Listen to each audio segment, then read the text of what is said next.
Good morning. It is May the 12th, 9:38. This is a Budget and Public Employees Committee. Madam Clerk, please call the roll. Alderwoman Sanye. Vice Chair Browning. Alderwoman Velasquez. Alderman Devotie. Present. Chair Aldrich. Present. Alderwoman Sanye. Vice Chair Browning. Alderwoman Velasquez. Two present. All right, with that, we will move on to item number 4, Board Bills for Review. Board Bill number 1, which is being held, is the FY fiscal year budget for 2027. We will move on to the next item, which is committee discussion. Today, we will hear from SEMA, BPS, Circuit Attorney, take a break, and then we'll come back and end the day with CSB and NIS. So to get right in, we're going to have SEMA come up and present their budget. Whenever you're ready, Commissioner, please introduce yourself and anybody you may have here with you, and you can go through your budget. Make sure your microphone is on. There's a little button, a clicker. It should be green. Appreciate you. Thank and you. then just talking to it as much as possible. Got it. Good morning, Mr. Chairman, Alderman. Thank you for the opportunity to present to you today on behalf of the City Emergency Management Agency. Since I've not had the opportunity to meet either of you one-on-one with any depth, by way of introduction, I am Greg Favor. I am the new Commissioner for SEMA. I have been at SEMA for about 4 months. I think I did the math yesterday, and it's about 19 weeks. I am a fourth-generation public servant. I have 25 years' experience in public safety and emergency management, including multiple senior roles at the federal, state, and local level. I've responded to thousands of emergencies, and I've managed more than a handful of federally declared disasters. I'm a military officer, and I'm a lifetime city resident who came back to city employment because everybody that I love the most lives here. And when we have a strategically focused, operationally ready SEMA, we have an integral part of our public safety architecture, and we better protect the people all of us in this room probably care most about. I'm joined today by 2 members of my staff, our Director of Administration, Kristen Capps-Jones, and our Public Information Officer, Kim Vandenberg. Also, we have a great partner back there in the National Weather Service who is now embedded in SEMA multiple days throughout the work week. They've come to show their support. And then there are members of the Director's Office from DPS as well. I just want to take a quick 15 seconds and commend publicly in front of this board and on the record the work that both Ms. Capps-Jones and Ms. Vandenberg did over the last 6 to 8 months. In the aftermath of the tornado, SEMA lost a significant amount of employees. The acting commissioner was split between 3 roles, 2 at the fire department, 1 at SEMA, and these 2 have essentially kept the ship afloat, largely by themselves on day-to-day focus for multiple months, and they deserve credit for their service to the city and the work to the agency. Before we get into our line item budget, especially with the interest in SEMA, I just want to give a few comments about where we are and where we are turned. I know there's a lot of public attention and public interest in this topic. I will tell you that when I took the helm 4 months ago, what was documented in the Carmody McDonald report, this included a call out as cascading failures in the city's emergency response, driven largely by structural isolation of SEMA. The investigation found that SEMA was, quote, understaffed, underfunded, and under-resourced, and recommended that the agency be staffed as soon as possible. Having led emergency management organizations in the past, I feel like I am a fairly good litmus test judge of where an agency sits, and I will tell you that over the last 4 months, I have found that the majority of the Carmody findings are both accurate and, in many cases, understated the problem.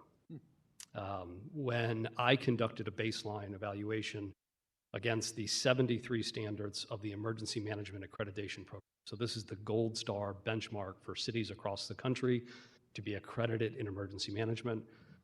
Of these 73 standards that the accreditation process asked for, I can definitively say that we met 5. Now, there's probably a little bit of wiggle room in some of these spaces, but it's not more than a handful. So 5 out of 73 standards that we can definitively point to today or over the last quarter and say we meet these. The agency is or was missing basic plans, policies, procedures, and these include essential plans like the emergency operation plan, continuity of government, continuity of operations. We had no documented emergency operations center policies, no functional resource management system, no training or exercise or after action processes. These are all standard for any emergency management agency of largely any size. And perhaps most glaringly, and this is my job to fix, is we don't have an organizational strategy to tell us where we should be making investments, what our priority actions should be, how we staff, how we fund, or what partnerships we build. I want to be clear that the situation SEMA is in is not something that has happened overnight, and we're not going to fix it overnight. But I do want all of you to know that we are fixing it. In our first few months, this team, and I want to emphasize how much of what I'm about to describe has occurred with a 3-person staff and good partners packed around us. We've stood up the city's first formal unified command under Mayor's Executive Order 93. Over the last 4 months, we've led more than 60 coordination meetings. These included Code Blue winter operations, winter storms, major special events, and during this spring's severe weather that we've had so far. We will likely have those again. Don't want anybody thinking we're out of the woods just yet. We have formalized partnerships with experts at the National Weather Service. We now receive twice weekly intelligence briefings tailored specifically to city department activations and triggers. So one of the things that we did in this partnership, we handed the National Weather Service information from the fire department, from the health department, from the Department of Human Services, and said, hey, when we hit these thresholds, or it looks like we're going to hit these thresholds, it would be great to have advanced knowledge so that we can put pieces in place to be ready to respond as a whole of government. A citywide collaboration does not happen just because we hope it does. It happens because we are building good intelligence and we are setting processes up before the event happens. We've conducted the city's first multi-department tornado tabletop exercise. We did this with leaders from across the cabinet, the private sector, some of our nonprofits and NGO partners like the Salvation Army and Red Cross. We've built out an after-action model to capture lessons learned from events not only in our own department, but our model is now being used in other city departments as well. And we are bringing partners together routinely and consistently under the unified command system, which has led to better relationship building and better operation. So this is all to say that the foundation is being laid and that there is much more to do. Finally, before I get into the slides, I watched Director Dace's testimony. I heard some of the questions that were given to him about SEMA. So I thought it might be helpful if you'll indulge me for just a few minutes to take a moment to clarify what emergency management is and is not. Our work is not nearly as visible as the fire department. Our actions don't make the 5 o'clock news. They are people climbing ladders. They aren't lights and sirens generally most of the time. And what that leads to is our mission sometimes being misunderstood by either elected officials, partners within the city, or the public at large. SEMA's primary function is to serve as a command and control element for citywide, or if large enough, regional or federal responses to major events.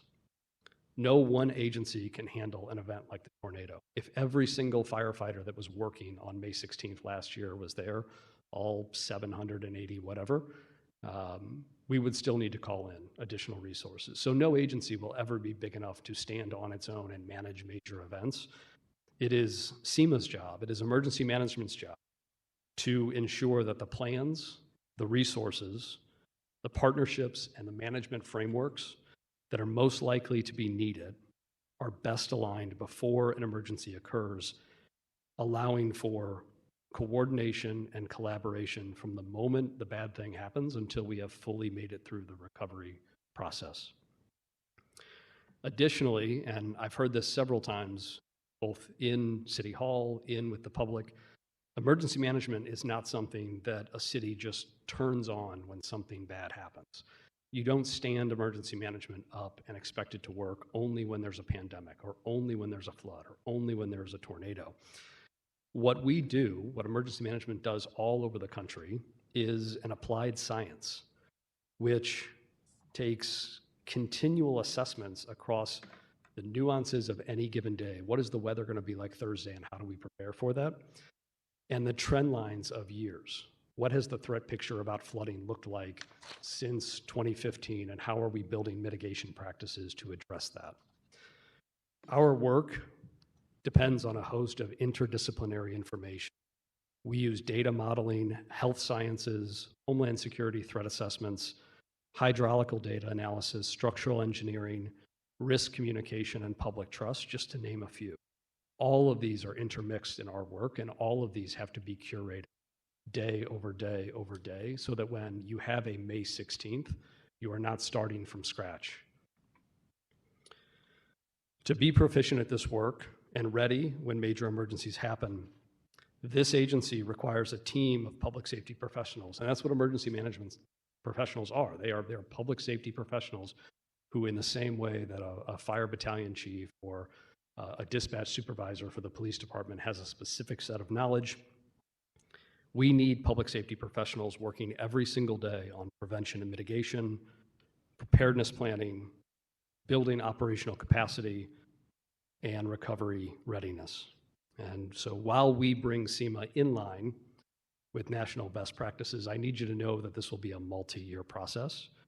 But the steps we've taken by this team in my first 4 months, and supported by the mayor's office and the director of public safety, including the reclassification of positions with personnel, new partnerships, hirings that are in process, and this budget request, represent significant progress in a long overdue investment in our city's readiness posture.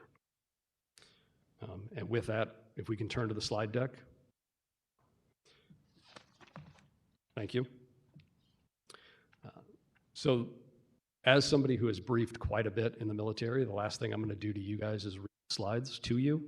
You have the deck here. I will give some color commentary as we move through them a bit. I would say that our mission is very straightforward. Our vision is very straightforward, but it is deeply complex. It is deeply nuanced. And what it requires from me, and what you can expect from me in the agency, is that now that we have a finalized budget moving into the next fiscal year, and with an assessment of the agency over the last quarter, we are developing a strategy that is focused on achieving what this mission looks like. And again, I will go back to the point that this will not be solved by the time I appear here next year, but we will be significantly better. We have benchmarks, key performance indicators. We will have a strategy that we can point to and say we made progress here, here, and here. Slide, please.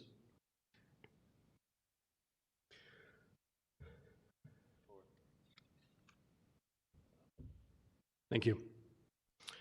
So our work rests across these 4 pillars: preparedness, coordination, professionalism, and resilience. These are not aspirational. This is a requirement for any city who wants to have emergency management function in the way that it should, and certainly for a city this size and with the complexity of the threat palette that we face here. Emergency management is a difficult job regardless of where you do it in this country. It is increasingly difficult with the amount, type, and texture of the threats that we have here, both man-made and natural. I will tell you that in these 3 pillars, I have 3 focuses. 1, we build a highly capable team. We staff the agency as best we can for the positions that we have. 2, we deploy the strategic plan that allows us to see where we're headed and measure success along the way. And 3, we develop the foundational plans that show us where we are and where further work is required. This goes back to what I talked about, those emergency operations plans, the continuity plans.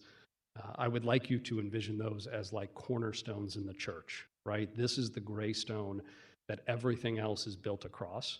Without those plans in place, We don't know how to appropriately task staff. We don't know what grants to go after. We don't know what partnerships to bring in. So our job over the next several months, these are long, complex plans. A good emergency operations plan for a city this size can be 700, 800 pages once you factor in all of the annexes. Our work over the next year is going to be centered on developing these foundational plans so that we know how better to move forward in the coming fiscal years.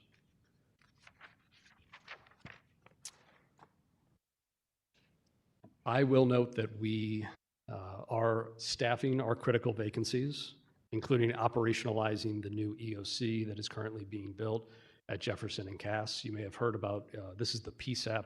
It's often referred to in reporting. Above the PSAP is a new SEMA headquarters, including a new emergency operations center. So hopefully this time next year or not soon thereafter, we'll be moving into that space and maximizing that both relative to our own city operations and the partners that. I want to take a second to talk just a bit about our open positions. SEMA currently has 4 positions open. I can report today, and I actually shared this with the team as we were moving into the space today. The Department of Personnel has extended offers to 3 very experienced emergency managers who we expect will join the team by likely mid-June. The 4th position open is currently in the hiring process with the Department of Personnel, and we expect that a job offer will be extended in the next 2 weeks. I also want to thank the Department of Personnel because for the first time in the history of SEMA's existence, they allowed us to craft positions specific to the task that historically, SEMA has hired emergency management specialists under a general umbrella. The hiring would be made on who was the best cultural fit or who had the most experience, and then once the person got in, SEMA would try to find work that aligned with their skill set. For the first time, we posted and are hiring specifically for a chief planner position and a logistics manager. I want you to think of emergency management specialists almost like how doctors or attorneys generally specialize in a specific focus area. Your ear, nose, and throat doctor probably doesn't do foot surgery. Emergency management has a similar function. And so these folks that we have coming in June are bringing specific skill sets for the gaps that were identified in the Carmody McDonald report. And we're plugging them into the work that the city needs done as opposed to trying to find somebody good and hoping that the work aligns appropriately. Can I see the next slide, please? In the accomplishments section, I will not read all of these to you. Many of these have been highlighted, but I would note that item 10 on the next slide, managing multiple EOC activations across tornado warnings, severe winter storms, flash flooding, and a very cold Midwest winter, demonstrate the systems that we are building are not theoretical. We are putting new, sorry? I didn't hear. Could you repeat? Sure. They are not.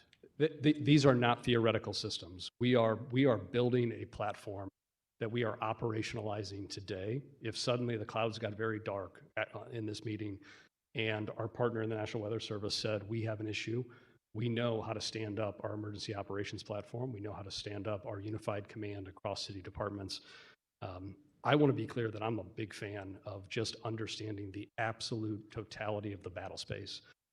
I want to know what the operational ground truth is. So everything that I say here today, please know that we will make iterative improvements on all of this, right? This is not an ego thing. I've spent my life trying to protect people, and if the guidance changes, if the feedback from city department heads changes, if our partners at SEMA, state SEMA, recommend a different way to do, we will modify and make changes on the fly to have the best systems possible. But the systems that we are putting in place today are working, and we're going to continue to make improvements as the staff grows and as our resource capability increases. Can we go to the next slide, please, for the budget overview? Thank you. So SEMA was allocated just over $800,000 in the general fund for the upcoming fiscal year. And while this is less than the initial 1.5 million that we requested, we are appreciative to note some growth in the budget from last fiscal year. I will specifically note in Fund 1507 that this salary covers 2 city employees whose sole function is overseeing ARPA dollar reporting. These employees were transferred to the legal department in November of 2025 prior to my arrival, but their salaries remain under SEMA's budget line item. We understand this to be an administrative artifact that we expect will soon be corrected and and please don't look at this as a SEMA operational expense. Thank you. On the general fund, we requested funding for 8 full-time staff, a number that we expect to hit by likely July, early July of this year, if not by the end of June. A portion of up to 5 of our salaries are supplemented by the Emergency Management Performance Grant. This is used by emergency management agencies all across the country, but I do want to flag for this body in the same way that I have flagged for the Director of Public Safety, that while this grant exists today, it is expected to phase out entirely by the end of fiscal year 28. So future fiscal years, the city will need to absorb these costs in order to maintain the momentum that SEMA is. That is not a this year problem, but I want to do my due diligence and surface it as early as we can so that we can develop a plan to address that phase out. Our software line item was reduced by 8,000 and education and training from 20,000 to 8,000. One of the things that I talked with the Director of Public Safety when I was talking about coming over for this job, and one of the things that I've talked with both our current staff and our incoming staff is we have to invest in our people. This is non-negotiable. We cannot. Emergency management and public safety moves too quickly. There are lessons learned that if we are not making sure that they are getting to a conference once a year or that they have a professional subscription to emergency management journals, if they are not staying on top of our game, then our plans, our policies, our partnerships are not going to follow suit. So we are appreciative of the 8,000 that we have in education and training to make sure that our staff and staff across the city are up to par when it comes to major emergencies. Finally, we retained $50,000 in professional services, which will be applied to both planning and logistics needs that are required, but that do not yet have dedicated staff time to support. So I mentioned we're bringing in a logistics manager, bringing in a chief planner. They are going to come back at some point in their first 6 months and say, hey, we need X, Y, and Z. This professional service fund is to facilitate either systems or ongoing staff support to address the issues that they surface.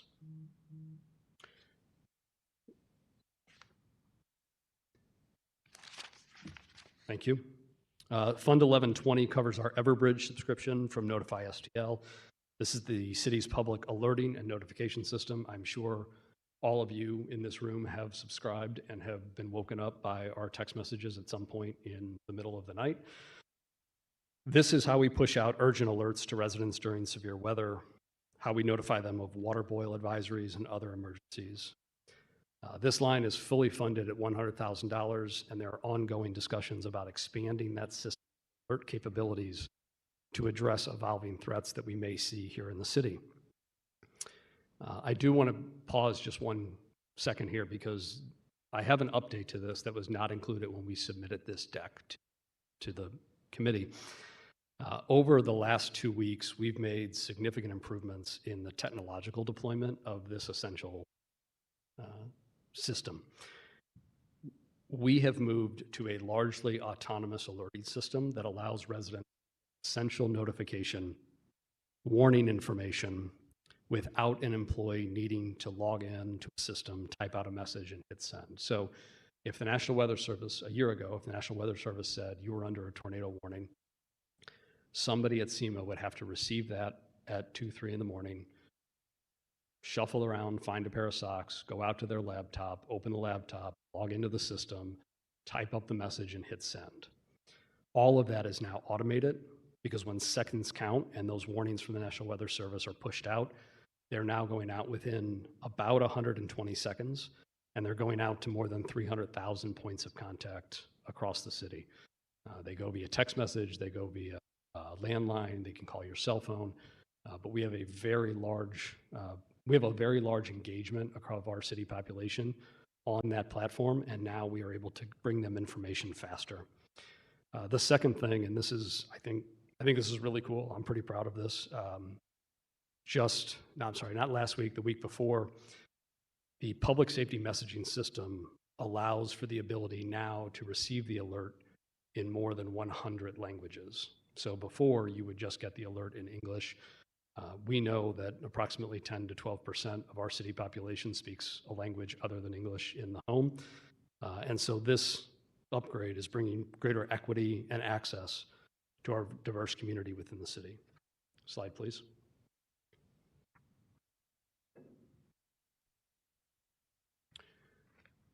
I would note that before I take your questions, our fiscal year 27 request comes down to the fact that we need operationally qualified staff, which we are in the process of onboarding.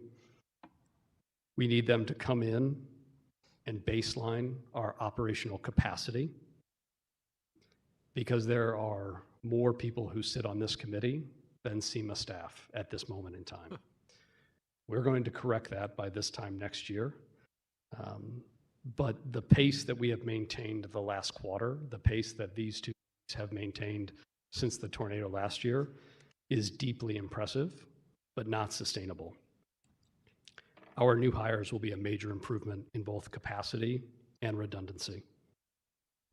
We need to operationalize the new Emergency Operations Center as soon as it is complete, expected about this time next year. And we need to advance an agency-wide strategy that builds towards national accreditation standards.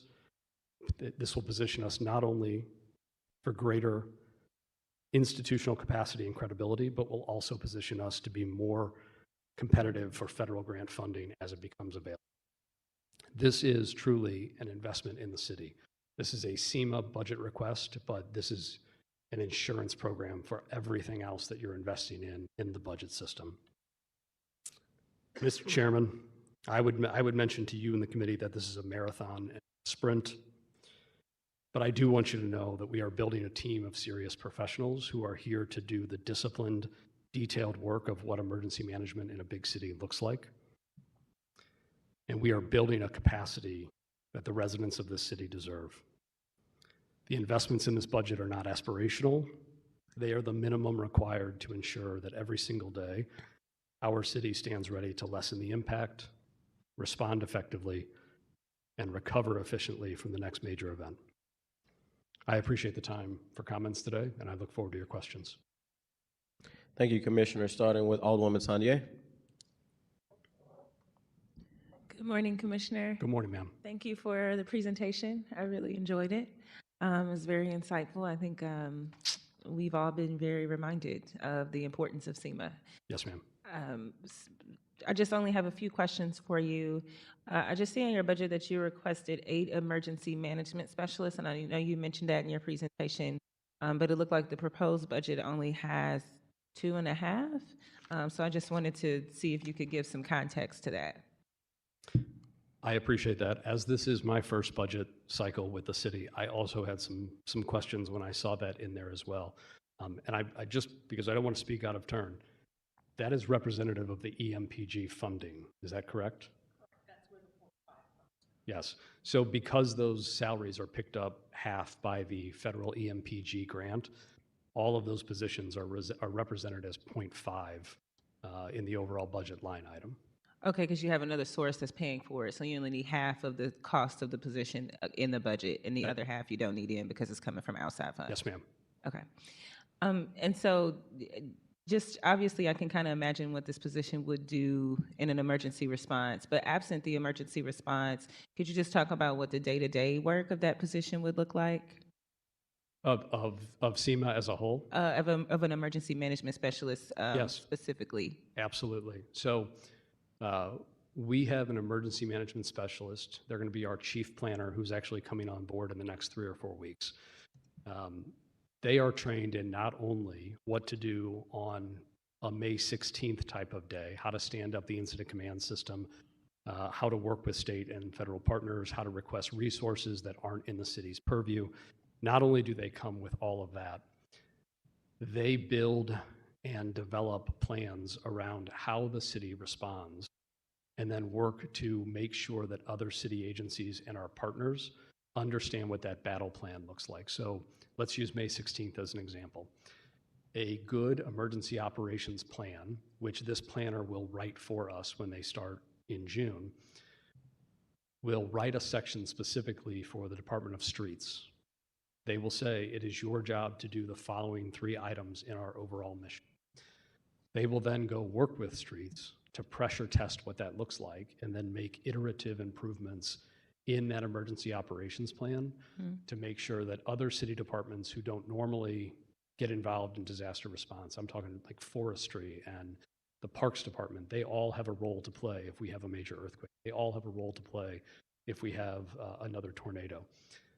This person works day to day to develop how they're going to move around the city, how they flow in the ecosystem of the plan, and then goes and works with them directly to make sure that they have people who are qualified to represent their agency in the EOC, or they understand the way that they have to report information so that we can recover that money when we put in for federal relief. So across all of these positions, the logistician position, training and exercise, planning, all of the different core functions of emergency management all have day-to-day responsibilities on building and testing systems that they're responsible for.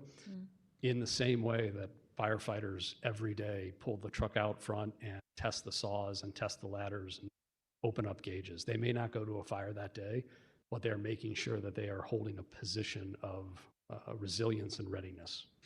So 2.5, is that, you requested 8, is 2.5, does that sound, it would be on those, well, I guess 3, it would be on those 3 folks to do all of the work you just described? Is that concerning to you? I don't think that you guys are going to hear from a city department who says that they have enough resources, right? I would absolutely. I haven't heard it yet. Yes, if you do, please let me know. I might transfer over to there.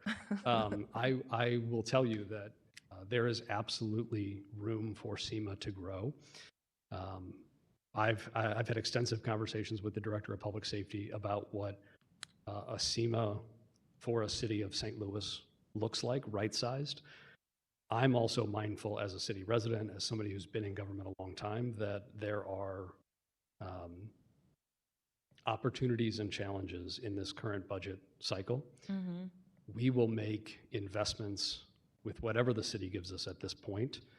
It's almost like triaging people at a car accident, right? We will put bodies in the positions that we need them to be in as quickly as possible and for the biggest impact. Well, triage is a good example, right? Because if you're going to the hospital, you come in, you usually have somebody that's going to check in at the front station. You need a row for that. Usually you might need an EKG, or if they have a fast heart rate or any stroke symptoms, you need somebody else on call that can do that. So you need a row for that. You need a secretary that's managing the folks in the room and moving them in and out. I'm quite familiar. So Yes, ma'am. I think, like, my question to you is, I know you'll make what we have work, but do you feel you have what you need? In the event of an emergency response? Is 3 individuals suitable enough to come together? And I think May 16th is a great example. If we have another serious disaster, natural disaster, does 3 folks in that position give you what you need in order to have an adequate response that our residents would deserve and need at that time? It would for sure give us a better response than what we had last year. I'll also point that with this budget, we have 1 more FTE coming on that will likely be a 4th emergency management specialist. The other piece to this too is, and this was called out in the Carmody report, we have to be, and we are now being, better partners. So there are some ways that over the next fiscal year, we can work with great partners in the metro area to augment capabilities that we don't have. Again, having been a city employee for a fair amount of time before this, I recognize the need in having to be creative to solve problems, and we will continue to work with, whether that's our federal partners, whether that's our state partners, whether it's our local EM community. There's been talks about finding ways to engage with other emergency management specialists in other city departments. So I'll give one example of this. Michael Gilbert is emergency management specialist at the health department. They have a lot of needs in emergency management. So they have a lot of needs in the health department relative to planning for emergencies. Mike has been over at our offices probably 8 or 9 times in the last 18 weeks. He and I were just at a conference last week. And so we are figuring out how to use city resources that are already out there to augment the gaps that we know we have. We will fill in the most important gaps. To use your example of going to the hospital, like, we're going to make sure that we have a great doctor and a great nurse when you walk into that room. And if the nurse has to be the one responsible for doing the labs, then we'll have to bring on somebody for the labs next year. But we're gonna make sure that the main jobs are covered down on, that the primary focus of emergency management is attained every day. And then we're gonna keep coming back to E&A, we're gonna keep coming back to this board, and we're gonna come back with our success stories and our strategy and show you what we're building towards so that we can show you where future investments will be best used. Thank you. My last question for you, and this is not something that can be reflected in the budget, but actually hinted at in your presentation. I'm very curious how SEMA has been impacted with the state and federal funding. So if you have an idea of how much of your budget is typically comprised of state and federal funds, if you have an idea of how much of those funds are in jeopardy or in question or have already been cut, I think that would be great context for the committee to have. Sure. So let me break that up into a couple different parts. The first, I will tell you that so one of my prior jobs, I was the Deputy Director of Public Safety for the state of Missouri. So we sat over about 15,000 employees, including the State Emergency Management Agency. We have an exceptional partnership over the last several months. I talk to the State Director of Emergency Management probably twice a month, 3 times a month. I talk to his deputy in Jefferson City quite often, and our Region C, the person responsible for St. Louis, our Region C partner, if we don't talk daily, it's at least every other day, every week. I mean, when the storms are rolling through, when the winter precipitation came through, the state is on our planning calls, so that if there's a place where they can augment resources, they will join our planning calls with the cabinet leaders. So I would say that our partnership with the state is very strong relative to positioning them to help us augment our capacity and resources. There is a certain percentage of state funding that I don't have the exact figures on, but I'm happy to take it for action and report back to you, because I don't want to give the wrong information relative to dollar amount. That's at the state level. And I should say that dollar amount is relatively small, because most of the money that you see is coming from the federal to the state, and the state is the pass-through to local partners. So when you say it's relatively small, does that mean it's under the thousands, under the? I'd be hesitant to give you an exact number on what specifically comes from the state itself and what is pass-through dollars from federal grants. But I will. I see Kristen already taking a note. We will get the answer, and we will respond back by close of business today. On the federal side, I don't think I'm saying anything that hasn't been documented by other emergency managers around the country. The positioning of FEMA relative to the national strategy is going to be detrimental to local and state emergency management agencies if we continue down this path. There is a noted, in all of the strategy documents coming out from Washington, D.C. right now, there is a significant push to move emergency management down to the local and state level and away from FEMA. If that is an ongoing national priority, that isn't something that we can necessarily deflect or push away from here, but what we need at the local level and at the state level is time to move into a new operating architecture, because we have for decades been partnered with FEMA at a really high degree, and if they suddenly are participating at 20% of what they used to participate in, that shift happening over the course of 1 or 2 years will be absolutely detrimental to our operations here and to operations in emergency management everywhere that isn't at the federal level. I should note too that FEMA is often misunderstood in terms of what their roles and responsibilities are, but the value that they provide financially, operationally, relative to management frameworks, especially in major emergencies, is unprecedented. Their ability to bring teams in, and I don't mean just helmets and tools. I mean management teams and finance and admin teams, grant teams. They do really important work, and it is difficult for me as somebody who's done 25 years in public safety to see qualified, capable, competent public servants driven out of SEMA, because I know that our state and our local community are ultimately suffer from their departure. Well, thank you again for being here today and your context. And I agree with you. I think all of us know what's going on, and I think it's just important for us to know. I know different departments receive their funding in different ways, and obviously we are learning a lot right now as a city about how reliant we are on federal and state level government when it comes to emergency response. So thank you for your service. Yes, ma'am. Thank you for your questions. Alderman Devoti. Commissioner Favor, it was very nice to hear from you today. As listening to your last response, I'm thinking that we need to package it up and send it to our junior senator who represents the state of Missouri. Perhaps he might learn something that would benefit him in the way he does his job. In any event, I thought that your opening discussion about the role of SEMA as the command and control of emergency response, that dictation of a mission statement was instructive from the bat with respect to your leadership. What a way to start this presentation and then lead into the nuts and bolts of your vision for this particular division. It was refreshing. It was frankly amazing with respect to what we have heard in the past. And so that's my beginning off the bat. And then the gut punch right after that Please. Was your discussion about accreditation, the fact that there are 73 standards that a department, an agency like SEMA aims to meet. The gold standard, I think, is what you described it as, and that as we stand today, our particular agency meets 5 of those.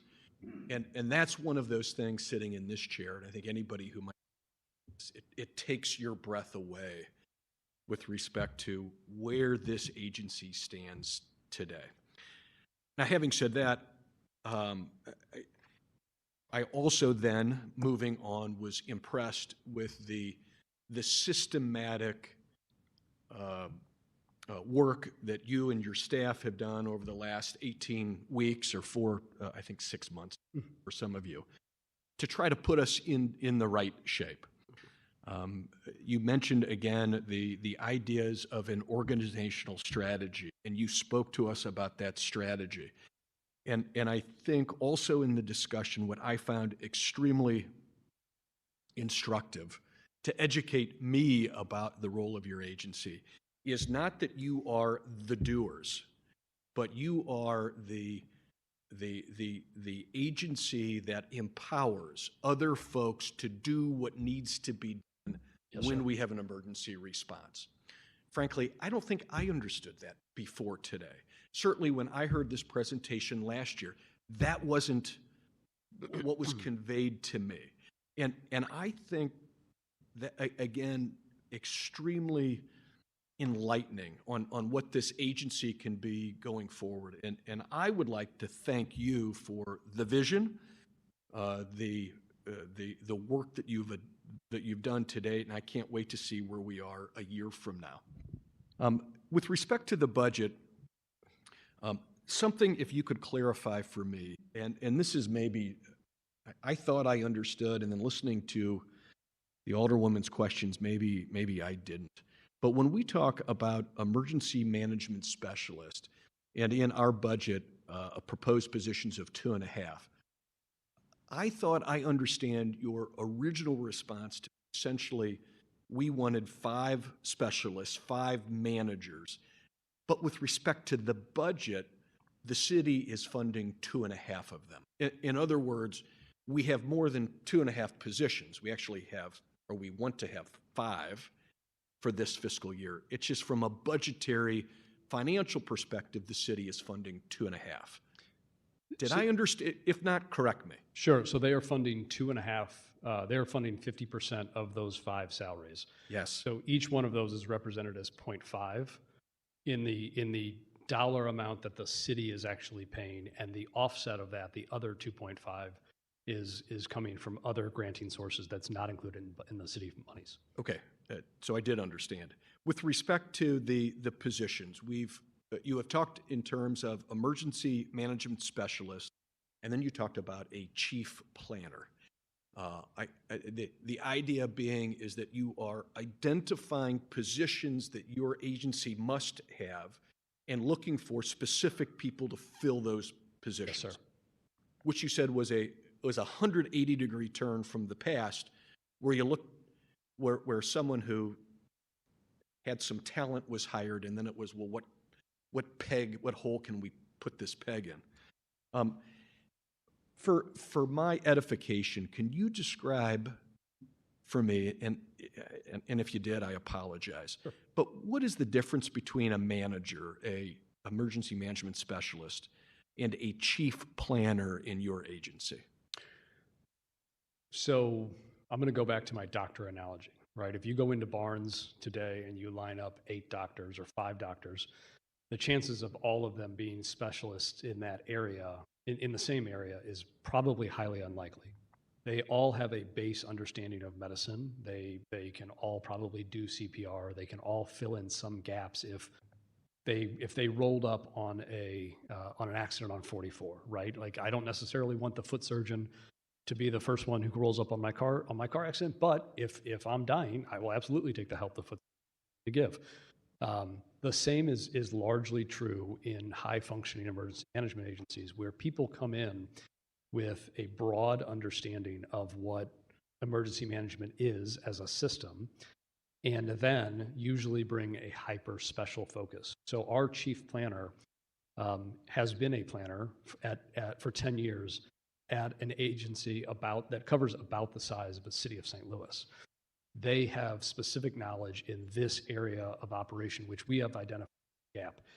If something completely out of the blue happened and we needed to take this person off of their planning role, God bless you, and we needed to take somebody off of their planning role for 24 hours to respond to severe flooding, we could still plug them into other emergency management functions, but we are hiring for what we need on day-to-day, closing the gaps that have been identified in the Carmody report within the agency. Understood. And then I want to ask you about 2 terms of art that you mentioned, at least terms that are unfamiliar to me. The first is you talked about one of the goals for 26-27 was to bring in operationally qualified staff. What does that mean? So this is recognizing that the Carmody report specifically said that our citywide emergency operations was last updated in 2003. These are plans that are required to be updated every 2 years. Ours was last updated in 2003. It has no reference to GPS. It does not include smartphones or ubiquitous use of the internet in its plans. So we are wildly outdated in that space. Having an operationally capable staff is bringing in a chief planner who has done this and plugging that gap and saying, this is an identified hole that we know as a city we are deficient in, and we are going to hire for that specifically. So again, not to beat up the analogy use here, but if we continuously had a problem with not having enough paramedics and we chose to hire more firefighters, yeah, they're kind of in the same space and they kind of look like they do the same job and they kind of wear similar uniforms, but that we are not hiring for the need that we have. So getting an operationally qualified, capable staff in place is hiring the right people to fill the gaps that we know we've identified and we know we need. It's an interesting analogy. You also use the term baseline activity. The idea, as I remember it, that we want to have our staff focused on a baseline activity. Finally, sir, will you please tell us what that means? Sure. We did not arrive, SEMA did not arrive where it currently is through any one event, any one commissioner, any one elected official. The disinvestment has gone on for decades. I mean, I've seen the comptroller's audits for our agency that says you don't have enough people and you're deficient in these policies. I've seen past testimonies from people who have held this job who have said, I need more people. I want to be really clear that there is no one person or event or factor to blame where we are now. My goal, as it has always been in public safety from when I was a brand new firefighter working at Natural Bridge and Union to running the state's largest cabinet department, is to figure out what baseline looks like and work up from there. I cannot come in and sell you in good conscience an idea that in a year that this is going to be fixed, because my experience tells me that that's not going to be the case. So I'm going to transition to our logistics manager, was recently offered the position. When we were interviewing for this emergency manager logistics position, I was very clear with this person that we do not have a system. I need you to understand that when you come in here, we are hiring you for your expertise, and you need to provide me recommendations on how we build this. And then once it's approved, I'm going to need you to show up and roll your sleeves up and start putting barcodes on stuff and figuring out what we have and what we need. This is not a like come hang out, drink coffee, and like hang out and peck on the keyboard. Mm-hmm. We need workers. Like, we need to solve this problem. I want to be respectful of their privacy and make sure that they tell their family before I tell them that, before I announce who this. But this person is bringing 20 years of military, FEMA, and private sector logistics experience where they specifically worked on disaster logistics. I need to be clear with my staff. I need to be clear with you. I need to be clear with the director's office on what the baseline is so that everybody has a common operating picture of where we need to get to. If I come in and sell you that things are better than they are and then we fall short, that's a disservice to you guys as elected officials. It's a disservice to our community. So baselining the operational capacity across these key areas. We've done some of that work the last 90 days, sort of like a triage, like, okay, like what could kill us today? And as we bring the staff on over the next 6 or 7 weeks, I've told all of them, you get 30 days. You get 30 days to figure out how to log into your city email. You get 30 days to figure out where you want to get lunch in downtown. You get 30 days to like, okay, like here's where I want my pens. And then it's time to get to work. And my expectation is we will build out employee plans for each one of these gaps. And over the next year, we will measure their progress, our progress on accomplishments or lack thereof. Understood. Appreciate it. Thank you. Thank you, Commissioner, for being here. First, thank you for your service also. Thanks, Chairman. And what you have done before in this role as a commissioner, but even outside of firefighter, your service to these United States.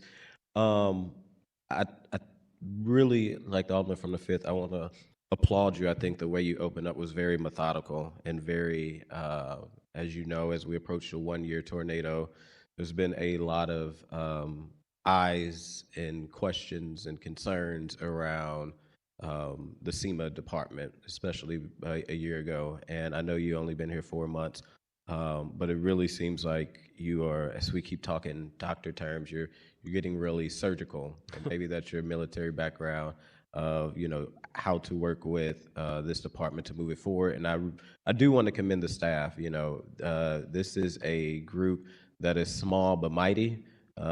Since you guys have been coming in for the very few years, have continued to work with not many funds, but continue to do the work. Always good to see the staff here and just appreciate all the work that you all do, because I know this department, prior to the tornado, is one of those items in the budget book where it's like, here's the budget, and then not a lot of questions, and then move on. So thank you for all the work that you all do. Just a few questions on the budget, and I do want to dive a little bit into, I think, the McDonald report that came out in August, almost a year from now. So in FY26 budget, it looks like the department proposed 8 employees, and I know your department's a little different because of the .5 and everything, and it looked like they only occupied about 4. How many staff are on the SEMA staff currently? Employed today, Yes. we have us three at SEMA. We currently have 4 open positions on our TO, and those are the ones that are being filled. So in next year's budget, we're only adding 1 FTE. All of the positions that I've talked about being hired were positions that were either unfilled when I got here or that we've reclassified with the Department of Personnel. So you said 2 of you, and then yourself 3, and 1 coming. One of the things that 3 more coming, 3 more coming, a 4th that's in the hiring process. but currently And- there's a And then total of Yes, so on July 1, when this budget takes effect, we should be at a full-time staff of 8 people. 8 people. Okay. I know that was one of the concerns in the findings of the report is how SEMA is not fully funded. I remember going back to maybe 2024, serving on this budget when former Commissioner Russell also was saying, hey, we need more funding at the time.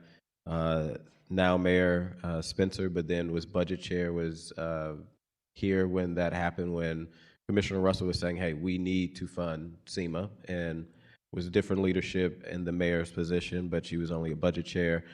What number do you think it take? And of course, every department is going to say, this is how much we need, and Paul is going to conservatively, in a respectful way, look at the budget differently. How many individuals do you believe you need to have a fully functioning operating system at FEMA? I mean, if you want to give me 47, I'll take all of them, and we can make we can make this the greatest agency in the.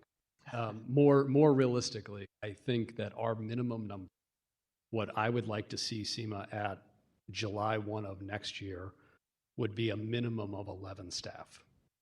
We can fill essential positions. We can have redundancies. There's nothing that says the next tornado doesn't land on top of my house in South City, and that I can't come because I'm over in Sauget, Illinois or something, because I got picked up and launched over there. Tornado hit my house. We need to not only fill these critical gaps and build out the team for day-to-day operations, we also need to make sure that we have redundancies in place so that when the major earthquake happens, so that when we have a tornado, we have the ability to flex these positions. We have the ability to run this management framework to collect these resources 24 hours a day, especially in that immediate, 2, 3, 4 weeks while we're still trying to stabilize whole neighborhoods. So I think national best practice, if we wanted to hit every marker on the EMAP accreditation, SEMA would need 14 to 15 people. I think minimum operating capacity for us to shoot for as a city is 11 people. July 1 of this year, we'll be at 8. We can, between splitting some of the duties on the new hires and leveraging regional partnerships and state partnerships, we can augment that gap this year of those 3 FTE that we don't have to get to 11. But I would love to see us be at a place where we have a minimum staff at SEMA of 11 people, especially for a city of this size, especially for the complexity that we're asked to deal with here. Homeland security threats, flooding, earthquakes, tornadoes, the built environment that we have as an older city. All of these things require a sizable emergency management contingent in order to appropriately manage the risk. Okay, and just a few more questions. I want to back up the bus because I think if I said Commissioner Russell, I want to make sure that I say they to be clear. One of the things in the report, how has the communication gone between SEMA and the fire department since you've been? How has that the report laid out there was poor communication between SEMA and the fire department. How has that changed? Sure. I can't speak to what it was like before I got here, right? I can only infer from the Carmody report. Correct.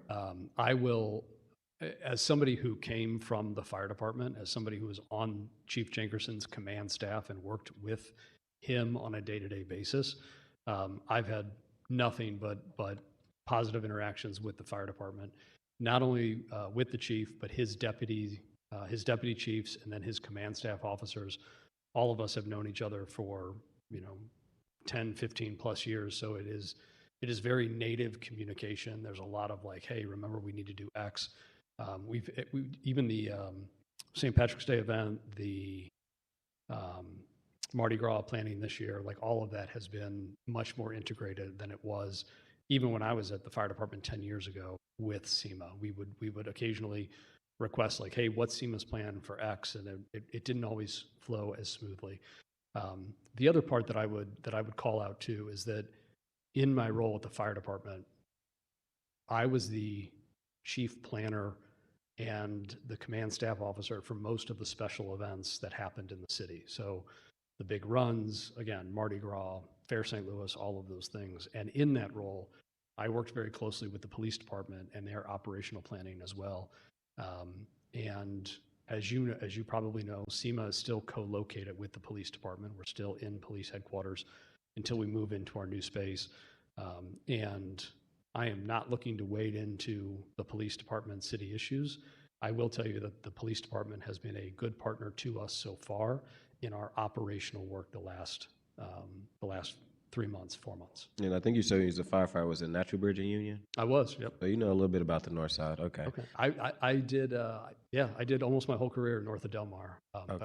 I was at the firehouse at Union and Natural Bridge for most of my career. One of the questions I think I asked Director of Public Safety is, do you think there's in the future a role where SEMA in the fire department is in one agency? I know that was referenced in the Carmody report. I have been in government and in public safety long enough to know that it is not wise to dismiss anything out of hand or in hand immediately. There are several cities our size that currently position their emergency management apparatus, their SEMA, into the fire department. They make it their own division, very similar to how the Bureau of EMS is its own division in the fire department, right? They don't necessarily cross-man, but the fire department manages the administration of EMS in the city of St. Louis. There are models of other fire departments in the country of cities our size that have done that. I think it's worth exploring. I think that there are some potential operational and fiscal benefits to doing that. I also think that emergency management is a very specific type of public safety, right? We don't ask police officers to start IVs for a reason, right? They have their lane and paramedics have their lane. So the one caution that I would have is any change in how SEMA is structured within city government should be done because it is the operationally smart thing to do. It's the most prudent for the average consumer. This is not a me show. My team has heard me say, I don't need to be a commissioner. I've had other titles. I've done other jobs. Like, I'm here because I believe in the mission. I'm here because I want good things for the city that I've called home my whole life. This is not a me thing. And so if elected officials decided that there was a better model in the Director's Office of Public Safety, in the fire department, if there was a better model that we could show return to the citizens of St. Louis, I would absolutely be open to figuring out how we best do that. Thank you. And my last question, you hit on this a couple of times, also that was mentioned in the report, is emergency operation plan that was very outdated, hasn't been updated since 2023. Those plans did not reflect stuff, like you said, modern emergency technology, current organizational structure, and many other cities have already kind of have updated plans. Where are we, and I know you've only been there 4 months, where is the department with updating their emergency operating plan to have a 2,000 double-digit plan to be up to date? So we don't have these go through an entire review process and actually require signatories across a whole host of people that, cabinet officials, the mayor's office, the commissioner of emergency management. in order for us to have approved plans, they all go through this review process and get signed off. We are not at that point. We have made some, I'm going to go back to my triage analogy. We have made some changes in how we function around this plan. The first job of the chief planner, who's coming in 2 weeks, is going to be to sit down and write a new plan. And one of the reasons why we extended the job offer to this individual is they specifically have written EOP, emergency operations plans, for cities our size. And they come with not only a host of experience how to do it, but they also come with a bunch of templates. A lot of this stuff isn't all that different from Kansas City. A lot of this stuff isn't all that different from Memphis or from Indianapolis. You take the core 80% of the plan, and then you put the 20%, 25% that's specific to St. Louis and build the plan out. So one of the benefits in extending the offer to the chief planner that we have coming on board is they are coming with about 75 to 80% of this plan ready to go. They're going to come here, learn the St. Louis nuance, and then we should have something. My hope is by January or February, we will have that signatory page all signed off, and we'll have a plan that's been approved. Thank you. No more questions for me, Commissioner. Thank you for being here, and thank you for your mighty team for also being here as well. All right. Thank you all. Thank you. All right, we'll move right on. Next, we have the Office of BPS. I think we have President Bradley here if he wants to come up, introduce himself, and mention who he has with him, and you can jump straight into the budget. Good morning, Mr. Chair, committee members. I'm Rich Bradley. I'm the President of the Board of Public Service. Just a little bit about me. I think most of you know me. I was first appointed to President in 2009, so I'm on my 5th appointment from 4 administrations. I'd like to thank you, first of all, for taking the opportunity to let us present to you today on the Board of Public Service budget. We've worked very closely with the Budget Division in preparing this budget. And as always, I've asked staff to always minimize increases in our budget and to do more with less. And that has always been part of our mission, as we know that funding these days is very limited. So at this time, what I'd like to do is introduce my staff. So behind me, from the President's Office, 900, I have Matt Perot, who's Deputy City Engineer. I also have Kim Maloney, who's the Fiscal Operations Support Manager. From Facilities Management, 903, I have Rick Ernst, who's the Commissioner. From the Equipment Services Division, 910, I have Josh Cambridge, who is the Commissioner. And I would also like to just make a mention here that Josh is a relatively new commissioner. He started with us as the commissioner in November of last year. He replaced longtime Commissioner Chris Amos, who happily retired. And Josh is not new to the city. He was with us for about 20 years. He's one of our engineers from BPS. And I will say him, as well as all the others, have been doing an outstanding job. So he is new. This is his first budget hearing. So I would ask you to please be kind to him. Thank you. The Office of Special Events, 914, Travis Hauser is the Special Events Program Executive. And then certainly last but not least is Soldiers Memorial, 930, Dr. Linnea Magnuson, who's the Superintendent of Soldiers Memorial. So what I would like to do is to just walk you through a couple things, and then I would like to walk through each division's budget, talk about the numbers, give you a few of the highlights, and then certainly whatever questions you have myself and staff to answer whatever you need to know. So you asked about priorities. Obviously, one of our biggest priorities is our ARPA funds.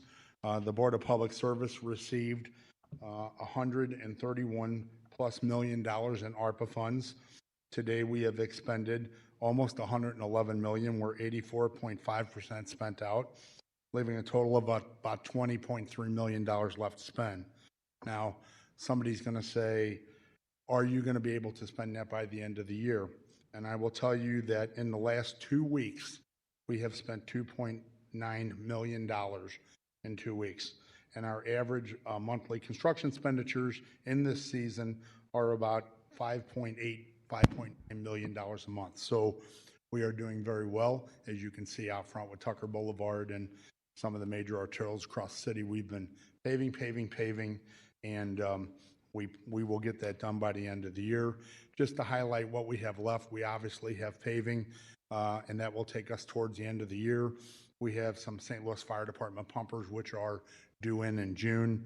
We have the Public Safety Answering Point and the 911 Dispatch Center, which is about 50% complete, but we will expend all the ARPA funding by the end of the year.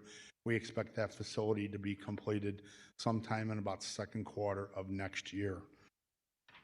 The next priority is capital and board capital funding. I'm sure that's very near and dear to your hearts as well. Just to kind of highlight a little bit about that, currently the capital needs list for the city is in excess of $460 million, with about $226 million being critical needs.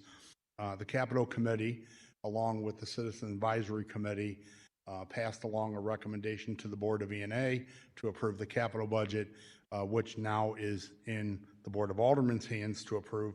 We thought we did a very nice job of putting that budget together.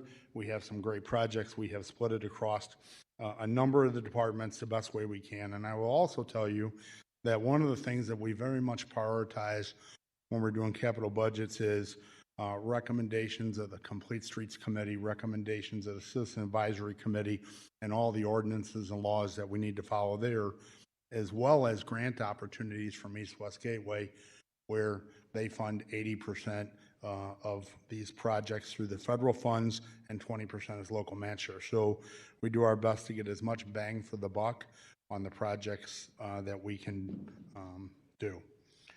And then certainly the Board of Public Service, many of these divisions provide operational support to other departments, whether that be facilities management or equipment services, providing for the needs of other city employees, vehicles, building needs, and so forth.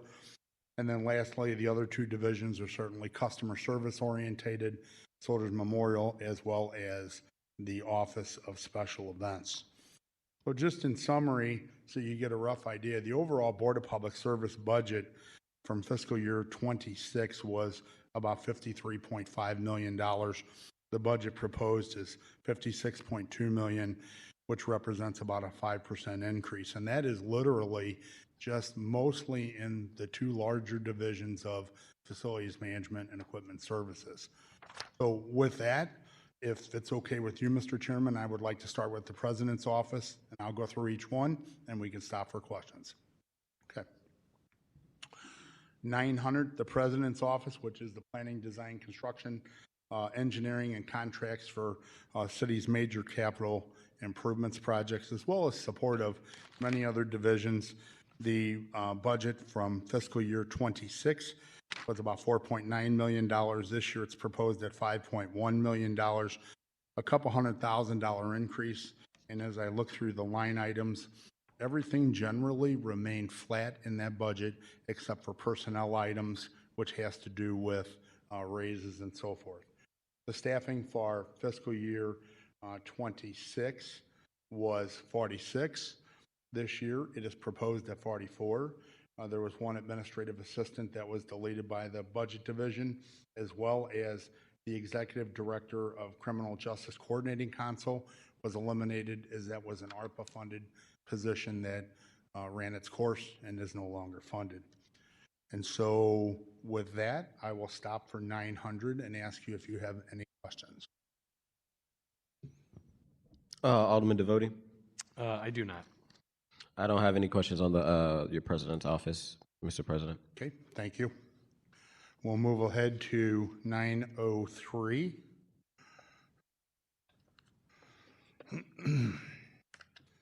So 903 is the Office of Facilities Management. Past fiscal year 26, the budget was, and this is all funds, $20.8 million. This year it's $22.4 million, represents a $1.5 million increase. As far as personnel are concerned, there are currently 71 employees that are in the Division of Facilities Management.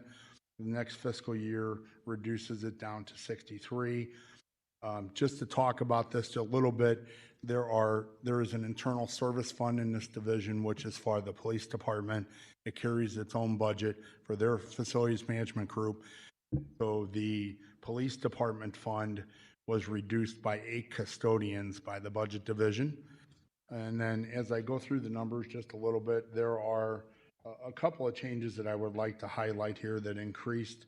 So public health and safety was an increase of about $200,000, and that is for public health and safety is for our emergency work authorizations. That is for unforeseen conditions, asbestos abatement, PCB remediation, underground storage tanks, well repairs and monitoring. And we have a lot of emergency situations that pop up, and so we asked for some additional funding, and we were granted that by the budget division, recommended by that. The next would be 56,200, which is facilities and grounds. And this is a big item because what this is all of our contractual services across the board. So our contract cleaning services, our electrical, open-end contractor, plumbing, mechanical, elevator, mat and linen, fire sprinklers, overhead doors, a number of other open-ended contracts that we go out and we have contracted, so when we need, we can do task order based to allow those works to be done above and beyond what the city staff are able to do. If we drop down to the 56, 57 accounts, which are the utilities, so electric, gas, steam, and sewer, those all increased a bit. Ameren projected a 10% rate increase for the next fiscal year. Spire presented a 11% increase. CenterStream, which is district steam, is a projected 15% increase. And then Metropolitan St. Louis Sewer District is a 12% increase, along with the stormwater runoff charges that are, I believe, Proposition S going forward. And other than those changes, that is generally a overview of 903 facilities management. Alderwoman Sanya, any questions on facility management? We just went through the president's budget. No questions. Alderman Devotie. I have just a few, President Bradley. First, for those watching at home, would you define for us or tell the folks what is facilities management? Yes, sir. Thank you. I'm sorry about that. So facilities management is generally all the city's carpenters, plumbers, electricians, custodians, HVAC mechanics, laborers, all the people who take care of all the city's 150 or so plus buildings. And that's a good point to make. We have 150 buildings, roundabout, that your staff are maintaining on a day-to-day basis, correct? Correct. Now, one of the interesting items you pointed out to us was, my eyes are terrible in this light, and I apologize. 5615, Health and Safety Services. Your mention was we've had lots of emergencies. Educate us on that, because I'm looking at fiscal year 24 and 25. I see items in 24 of just over 25,000, 25, 44,800. Of course, we don't have in our budget book what happened in 26, which I assume is what you were referencing. Yes. Give us some background, if you would. So I'm going to ask Rick Ernst to step forward since he deals with this every day, if that's okay. Fair enough.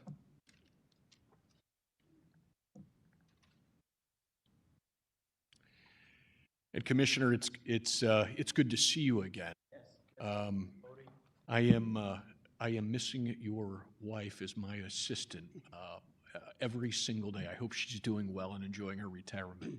Oh, thank you. I have her more, and it's wonderful. And Mr. Rick, if you could just talking to the mic so we can hear you. Apologize. No, you're totally fine. You may proceed, Alderman. Okay.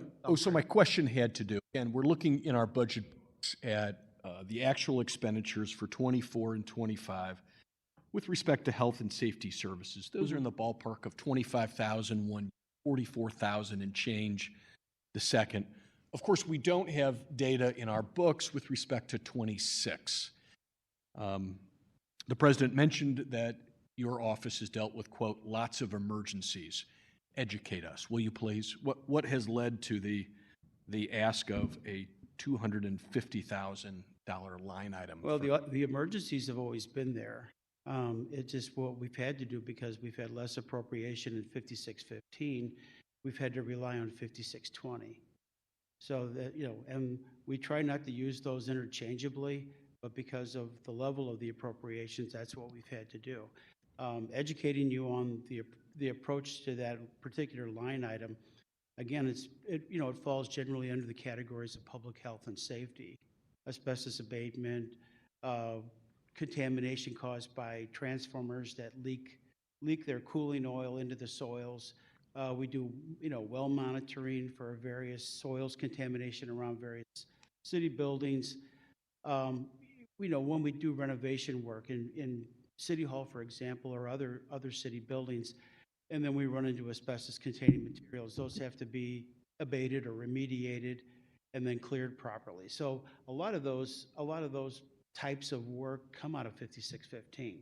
So you've mentioned in the past, though you haven't wanted to, you sometimes borrow from 5620, which is facility and ground services, correct? Yes. Describe that for us. What is that particular line? That particular line of focus is primarily on, in my mind, mechanical, electrical, and plumbing, and the related disciplines.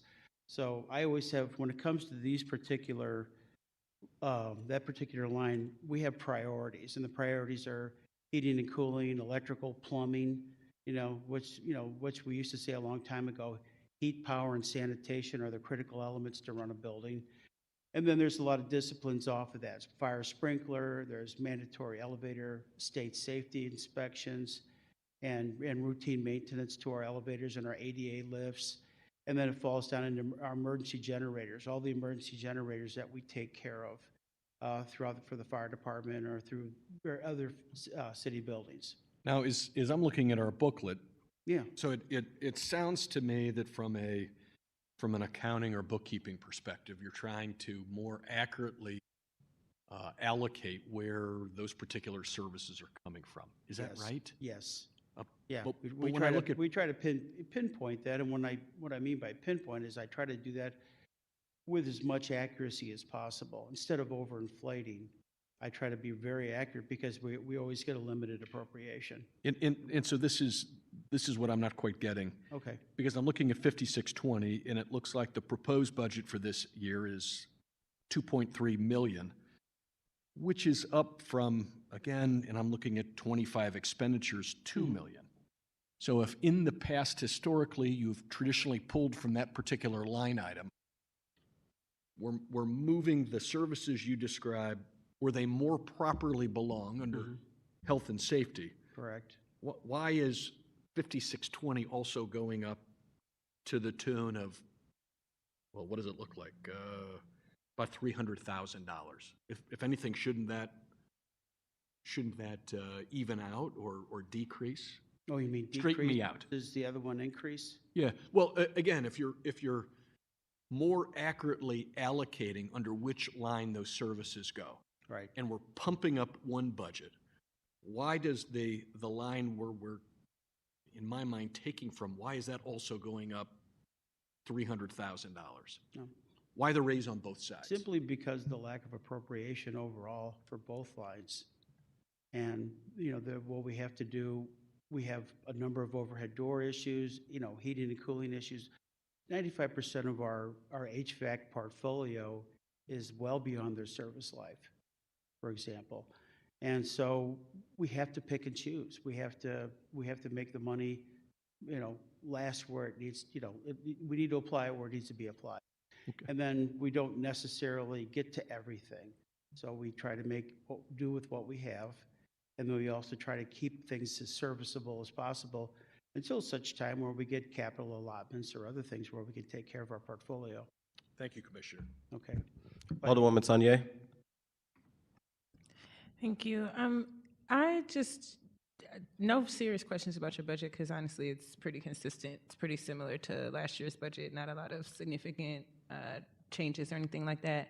My only question is really just, like, what wouldn't be in here? So in the event that there is something that you all, I don't know, like need to do like kind of on an emergency sudden basis that you didn't plan for, where would that come from in the budget? If if there was a decision made, something happened in the 7th Ward, I call Mr. Bradley and say, hey, like there's this incident right now, I need it to be addressed, but it's not necessarily in your budget. Where is with that line item? Did you want to answer that, Rich, or? That is a wonderful question. And so I am allocated generally through the citywide capital, a couple of discretionary funds.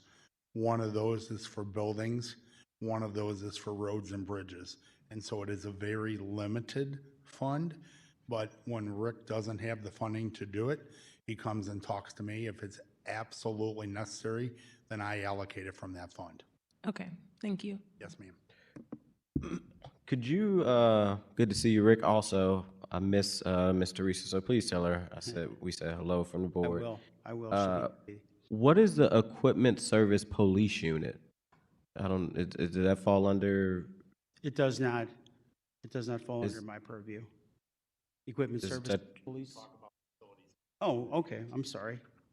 in the budget book, it said Equipment Service Police Unit, so. Yeah, when you say that, that kind of, right. Oh, that's the next one. Am I jumping ahead? Okay. Well, I'll wait. So whoever's next, get ready. No questions. Okay. That's all for facilities. I guess we'll go into equipment. Thank you. Thank you. Okay, so the next item we have is equipment services. That's queued up here. So equipment services is the division which manages, maintains, and fuels the vehicles and equipment or for all agencies of the city. There are approximately 5,000 city vehicles with anything with a motor they take care of, anything from a weed eater to a leaf blower, all the way up to a road grader or snow plow or fire truck, police car, whatever, over 4 garages across the city. And so as far as the budget goes, last year's appropriation for equipment services division was 27.3 million. This year, the budget recommendation is 28.2 million. It's about a $1 million increase over last year. I will also mention, because you just asked a question, that there are 2 internal services funds that are included in this division. Internal service, just like facilities management. One is for the police department, which is tracked on a line item budget just exactly like the rest of these are. And that particular item pertains to the garage on Laclede, which takes care of all the police vehicles across the city.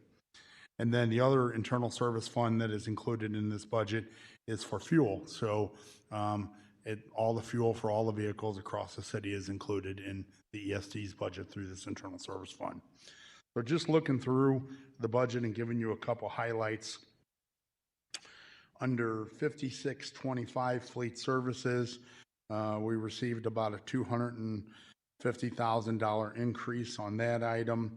And so fleet services are the repairs that are done by outside shops, vendors, things that ESD employees are not able to do. Then there was an increase in 5660, which is support services, of about $280,000. That's IBS Napa contract, and I'll talk about that one for just a minute. So each of the garages has a parts room where, different parts are kept for the different vehicle repairs. We were having issues over the years staffing those parts rooms. We couldn't hire parts writers and people, so we were taking mechanics off the floor to staff those rooms, which is not good. We had to keep an inventory that was astronomical. We had to keep a close eye on that inventory so things didn't disappear. New vehicles, different vehicles required all these extra parts. So the previous commissioner looked into what it would take to be a best management practice. And so many big cities have a contract very similar to this. IBS Napa is a contracted service. They staff the parts rooms. They take care of all the parts, and they guarantee us parts delivery within a matter of a day or so, where before, when we were dealing with all these small vendors, it could have been a week, a month, 2 months. Today, they have national viability, and that helps us turn around vehicles in a much quicker manner. And then the other item that is on here is 5660, and that is fleet contractual services, and this is our launch contract. And so before I talk about this one, I should give you the personnel count that we have here. And so we currently, last year, we had 117 employees across the 4 garages positions. This year is projected at 116. We deleted 2 positions, utility worker and inventory control technician, and we created 1 position with that deputy commissioner of equipment services. We did that because, again, we had a new commissioner. We had some folks who were interested in being the deputy commissioner, longtime wrench turners for equipment services. So we wanted someone there who is very good at management, which is our commissioner, and we wanted someone who's very understanding of how the mechanical repairs to vehicles are done, which is our deputy commissioner. So that's what we did there. So going back to the launch contract, and it's important to kind of explain the vacancies a little bit here. So currently, we have 116 positions. Currently, there are 62 of those positions that are filled, and the rest of those positions are not filled. And so we supplement that with a contract, which is called Launch. It was something we worked out with Rick Frank when he was the director of personnel. We had a very tough time hiring technicians for both salary reasons, for the fact there was residency. And so these young folks coming out of Rankin and Vatterott and all these other schools were interested in going elsewhere rather than work in the city. And to be honest with you, across the entire business of repairs, dealerships and truck shops and everything, everyone is struggling to find mechanics these days that are qualified. So in order to be able to turn vehicles around, we hired a contractor called Launch. Launch is a personnel contractor. They bring in staff for us. So we have somewhere on the order of 40 plus Launch employees right now that work for us, and they help us on many different shifts. The police garage is 24/7, 365, 3 shifts. Hampton is 2 shifts. Forest Park Garage is 2 shifts.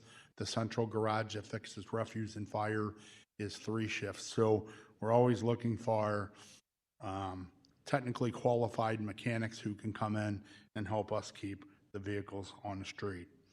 So I think that's a pretty good overview. I'll stop there and ask for questions.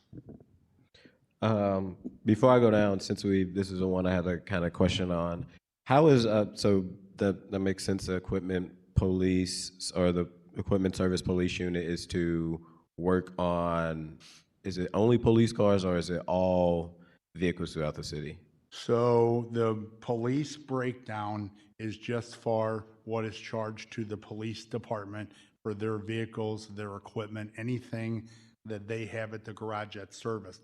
Anything that's city fleet is charged to the city. Now, it gets a little convoluted because we do fix some light-duty city vehicles out of the Laclede garage. We do fix ambulances at the Laclede garage, but that all goes to the city's ESD fund, not that internal service fund you're referring to. Is it Laclede Garage that's off of Laclede? And Vanaventer. Yeah, is that owned by the city or is that owned by the police department? Well, that's $1 million question today. So it was the police when it came over for local control. Currently, it still resides with the city until that whole situation gets resolved, and we are still performing all the repairs on all the vehicles, just like all the buildings. Well, I hate to dive deeper in it some more, but you being over BPS and like all the not all the buildings, but buildings, I guess maybe this is still $1 million answer. Who pays for the building for the Laclede building? Is it we're paying for it? Is like if I go and search it in assessor's office, will it say the city of St. Louis or? So when the building was originally built, I remember when it was built, It originally was across the street. When was it originally built? Just It would had to be in the early 90s. okay. So it belonged to the police department. It came out of their budget, just like the superstation, all those items. So the building is paid for. But again, the question of ownership, it came over with local control. You know, where it goes from here is, that's a comptroller's decision. Gotcha. And then you say at the Laclede's garage, you guys also fix the fire trucks. Ambulances, light duty fire, battalion chiefs, command vehicles, the fire trucks are actually fixed themselves at the central garage. What happens, I guess, with the state and local control if it comes down that we don't own the building and it's police building? Do we have a location to fix cars? So there's a lot of questions that go with that, because if it goes back to the police department, the question would be is, do the mechanics go back to the police department? Does the city do a contract with them where we use their building and staff with our people? If it all went away, originally, the ambulances were maintained out at Hampton Avenue and the fire trucks were maintained over at Central. So we would have to find an alternative arrangement. The reason they were moved there originally is because it's a 24/7, 365 garage. And for emergency services, we had to be able to fix ambulances, fix command vehicles, keep things back out on the street as quickly as we could. Alderwoman Tanya? I don't have any further questions. Alderman Devoti? Alderman, you didn't ask a $1 million question. It's a $159 million. Oh, wow. I don't get that a lot. I had a similar question, and I think you answered it, President Bradley, so I appreciate it.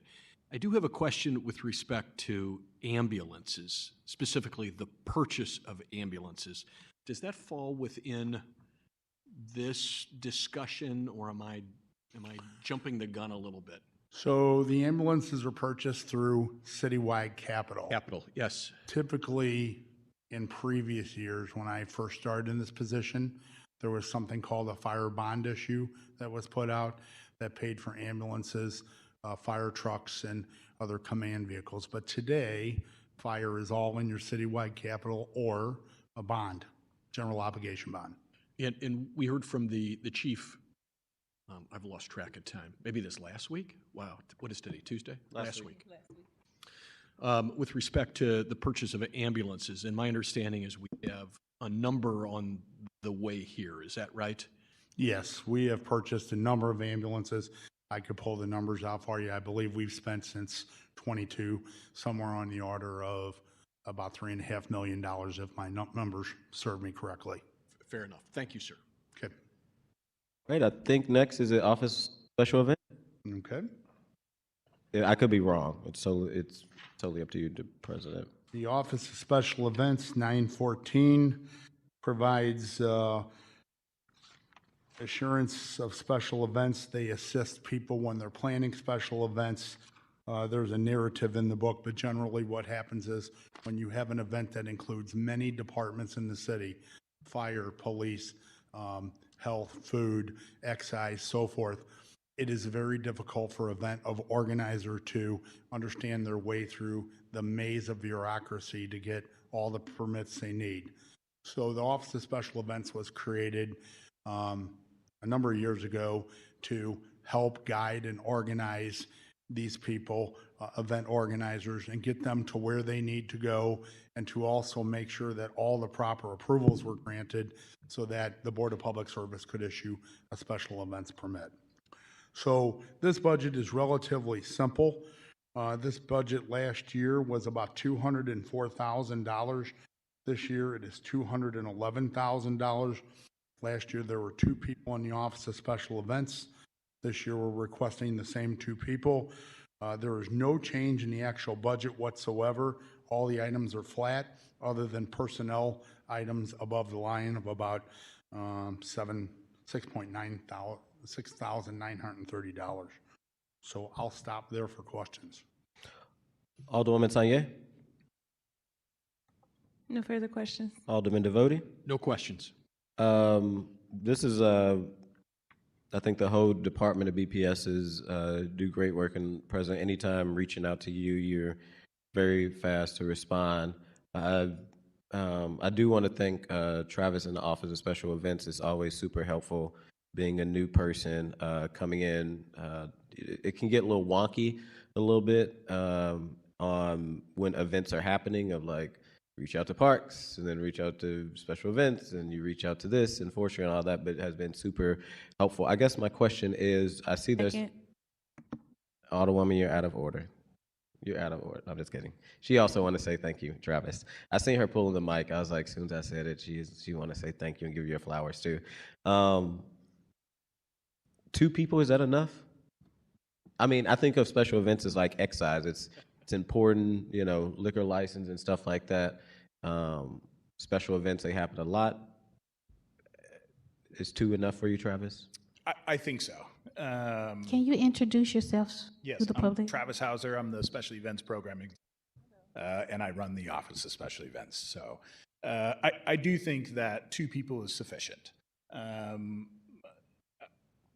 Sure, you can always use more people, but I do believe that we can manage it. So if the president wasn't here, you'd still say 2 people? I would. I really do feel comfortable with that. You got my email, Travis. I promise. I won't share it. Okay. I do. Yeah, two people is sufficient. Okay. Any follow-up questions? No, but I would like to join. Thank you for all of your work. Thank you. I'm gonna third that. Thanks. All right. Thank you, Travis. And I think the last one with BPS is Soldier Memorial, which is in the mighty 14th Ward. Okay, thank you. Yes, last but certainly not least, is the Soldiers Memorial. So Soldiers Memorial is operated by the City of St. Louis in conjunction with the Missouri Historical Society. The museum, the memorial, as you're aware, a handful of years ago received about a $43 million upgrade as a donation from the Taylor Family Foundation. Thank you. It is amazing. If you haven't been there, please visit. But basically, beyond the actual building, there is a collection of thousands and thousands of artifacts that are owned by the city.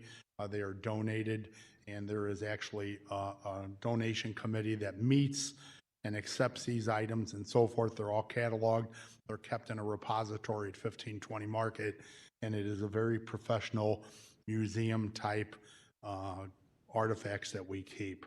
Also, I would say that Superintendent Magnuson, Dr. Magnuson, she is also the chairman of the Soldiers Memorial Commission, which is a number of veterans from the different wards, as well as the Board of Aldermen, the Comptroller, and the Mayor's Office represent that, and that meets, and they go through all the business of the memorial, as well as Memorial Day coming up and Veterans Day and stand downs and various other activities that, you know, honor our veterans, which we are very grateful to have.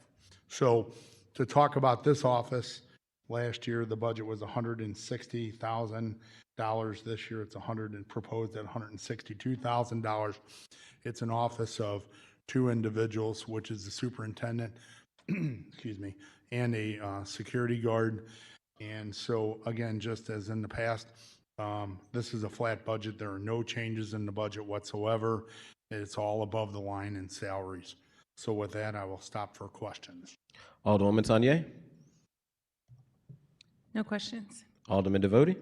I don't have any questions, but Superintendent, I would like to congratulate you. I have been to the Soldier Memorial since the renovation, and it is impressive for anybody who is watching this, who has not visited the memorial.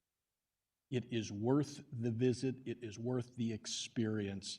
And thank you so much for, I don't know what the right word is, display or the work that you have done making those artifacts accessible to our residents. It is a wonderful, wonderful place. So thank you. Again, my name is Linnea Magnuson, and I'm the superintendent. And it's a privilege to be able to be associated with Soldiers Memorial. The city has a long history of service, and the collection is jaw-dropping. So thank you very much for saying that, and we're doing the best we can because it's very important. So thank you. Alderwoman Sanye. I'm just really seconding Alderman Devote's comments. I really I studied psychology, and you cannot learn about mental health and not learn about, veterans, just the vast challenges that can be there. And in the memorial, you guys usually have an annual event that I usually go to. One year I was actually a father with me, proud veteran. And so I just really want to commend the work that you have on display, and especially like to me, as someone who also really appreciates history, you had a really honest depiction of the journey of soldiers. I even saw some history that talked about like racial segregation and the integration process, and even highlighting like some of the first lieutenants and colonels and like some of the challenges that were faced as like integration was happening, and just key issues throughout history. So I know at this time, just being honest about some historical events can be radical. So I appreciate you guys for keeping the truth in there. And I know that my dad would definitely want me to make sure that I let you all know that he really enjoyed his time there, and being able to kind of walk around and see kind of the national history, but also a nice amount of history that's specific to St. Louis as well. So I just want to echo and make sure I voiced that on the record. Thank you. I mean, what we do, I'm a historian, so that's what our purpose is. So thank you for saying that, and I appreciate it very much. Can you explain, so the city, is it in partnership with Soldier Memorial? Can you explain that for just the public, how that Yes. works? When I first came, the position before me was kind of more ceremonial, I think, and so the first thing we did was we tried to bring Soldiers Memorial up to a standard that museums would respect, and we realized that we didn't have the resources to do that. So we found the money through the Taylor family, and then the other thing we needed was a staff to manage the collection and the museum once we had the work done to renovate it. So what we did was we developed a partnership, sort of like Forest Park Forever in the Parks Department. We've got people who are professionals and know what they're doing through the History Museum, but we also have the ownership of the collection and the building and the museum maintained by the city. So it's a great relationship. We have very big city events, as Travis knows. The Memorial Day event and the Veterans Day event are kind of signature events of the year. And it's one of those things that's very difficult to do without a lot of participation by veterans organizations. And the History Museum is, of course, very involved in that as well. So the partnership works where we have the responsibility of, I wouldn't say not overseeing, but working with the History Museum to make sure that we maintain the museum in the way it's supposed to be maintained and the mission is maintained, and that the collection grows the way it should be, and honors veterans in the city of St. Louis all around. So. Okay, thank you for that. Yes, echo everything the Alderwoman from the 7th said. It's a great place to see. They have many different events there.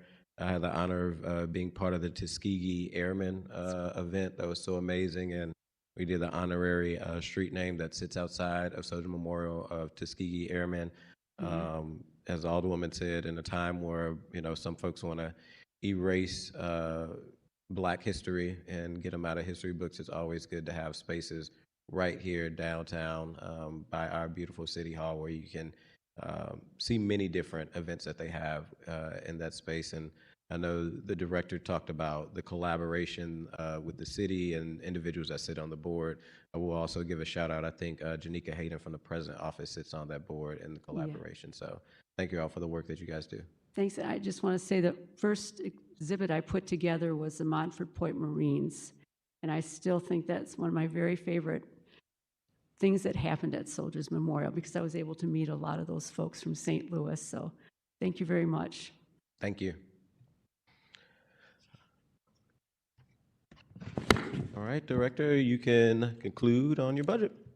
So I just want to say thank you for your time this morning. Thank you for allowing us to present before you. I also want to thank the staff here, as well as all the Board of Public Service staff through all the divisions. These people are absolutely committed and amazing. They all work hard. They work well beyond what's required of them, and I'm really proud to work with them every day. So again, thank you. If there's anything else you need, please let me know. Thank you, Mr. President. And thank you to all the staff also at BPS. I'm sure we all reach out to you in many ways, so thank you, guys. All right, next, we caught back up on time. We have the Circuit Attorney's Office. We have Mr. Attorney himself, if he wants to come on up. And Madam Clerk, are we getting the, uh-oh.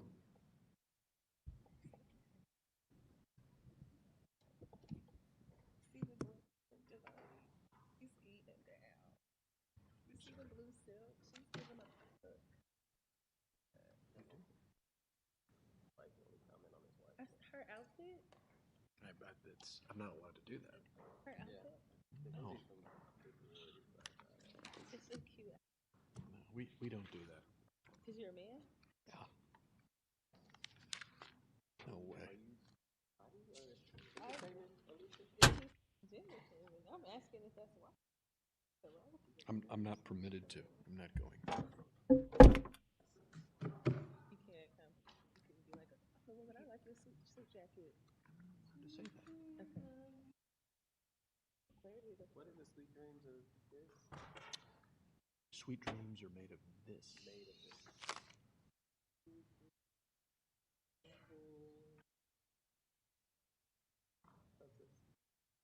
I love the fit. Okay. I'm definitely gonna mention it on the record, so you know. Oh yeah, come on back. You come on over. I'll get up. Give me a sweet dreams are made of this.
I just love saying his name because at one point It's good to see you. He probably still gonna say it wrong on the record. Coming from the lady who can't get a name right. Hey. Teeny Homes. It's 4 Tiny. letters. Tiny. Teeny Homes. All right, you guys ready? Ready, roll?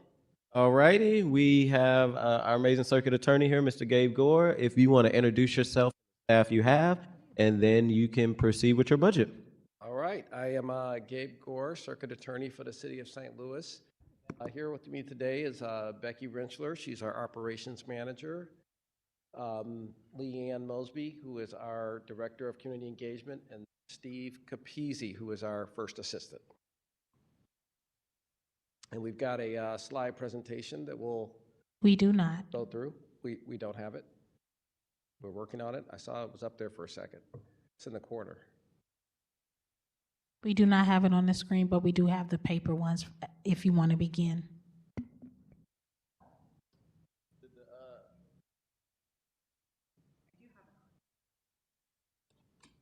Is she able to? 1 second. Something's popping up. Yeah, the little box is there.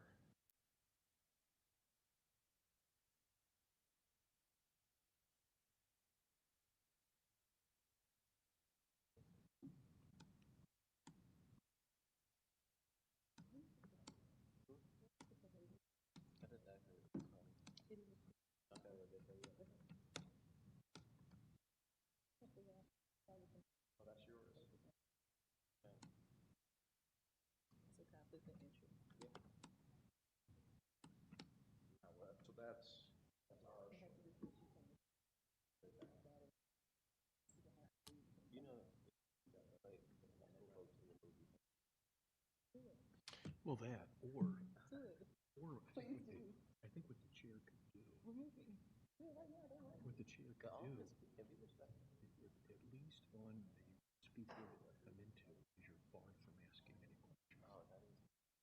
Because today, 75 to 80% of what you asked, he actually presented. So that's them. So the chair, the information twice. Looks like we're ready to go. Look like we're ready to go. All right, thank you for that patience, Mr. Attorney. You may proceed. Okay, great. All right, so we'll just give you, I'll provide you a update on different things that are going on in office and we are focusing on and why we are seeking the budget we are to support the work that we're doing. Right here on the first slide, you see a picture of me with our first class of graduates from Citizens Academy, which is a great program that we launched this fall. And you'll hear more about that as we go through our presentation and talk about our community engagement efforts. Next slide, please. I just like to reiterate, whenever I get a chance with the public or with the committees, that our mission is to pursue a higher level of public safety for the entire St. Louis region. That's what we focus on every day. That is what our work seeks to accomplish. My vision for our office is that we be one of the highest performing prosecuting attorneys' offices in the country, and that is a vision that I believe we are on a trajectory to achieve.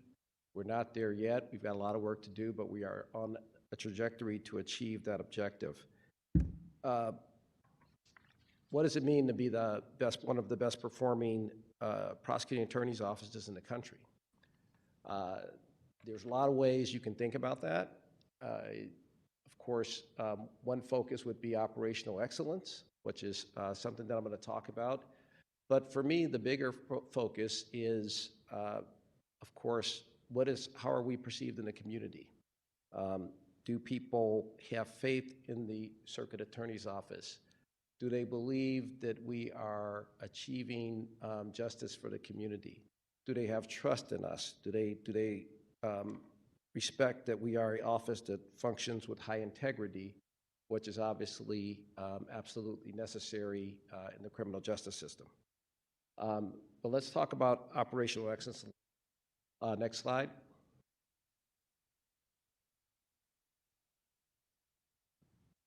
Here, when you start looking at indicators of whether or not your office is performing at a high level, there are a few different things you can look at. In terms of warrant review, applications of warrants on cases that are submitted to us by the St. Louis Metropolitan Police Department. When I was appointed, back when I began my work in the Circuit Attorney's Office, we were dealing with a backlog in the warrant office, which was a situation where we had 6,700 applications for warrants that had not been reviewed at all. So there was a tremendous backlog in reviewing warrants, which obviously was a huge threat to public safety, because that meant that you had offenders who were being arrested and applied on charges with the Circuit Attorney's Office, but simply no action was being taken. So we were able to reverse that situation, and as of today, we review 91% of all of the applications for warrants that are submitted to the warrant office within 24 hours. And that has a huge benefit for public safety, because when you have applications for warrants for people who are violent offenders, who represent a danger to the community, getting those warrants, getting charges issued within 24 hours is the difference between them being released back out into the public where they could pose a danger and being confined. We also are doing more cases, a 90% increase over the time that I was appointed, And what that reflects is it reflects the fact that when I was appointed, the office really was at a point where it was not functioning as a well-functioning office as part of the criminal justice system. So we've been able to get back to where we're issuing cases on a regular basis, and there's no category of cases that we're not issuing. We're issuing on car theft cases. We're issuing on tampering cases where people are breaking out windows in cars, looking for things to steal out of cars. We're issuing on burglaries. That's including burglaries of garages. And that reflects a position that I've taken, I've made very clear, which is, I feel very strongly that as a resident of the city of St. Louis, you should not have to accept a certain level of property crime as a cost of living in the city.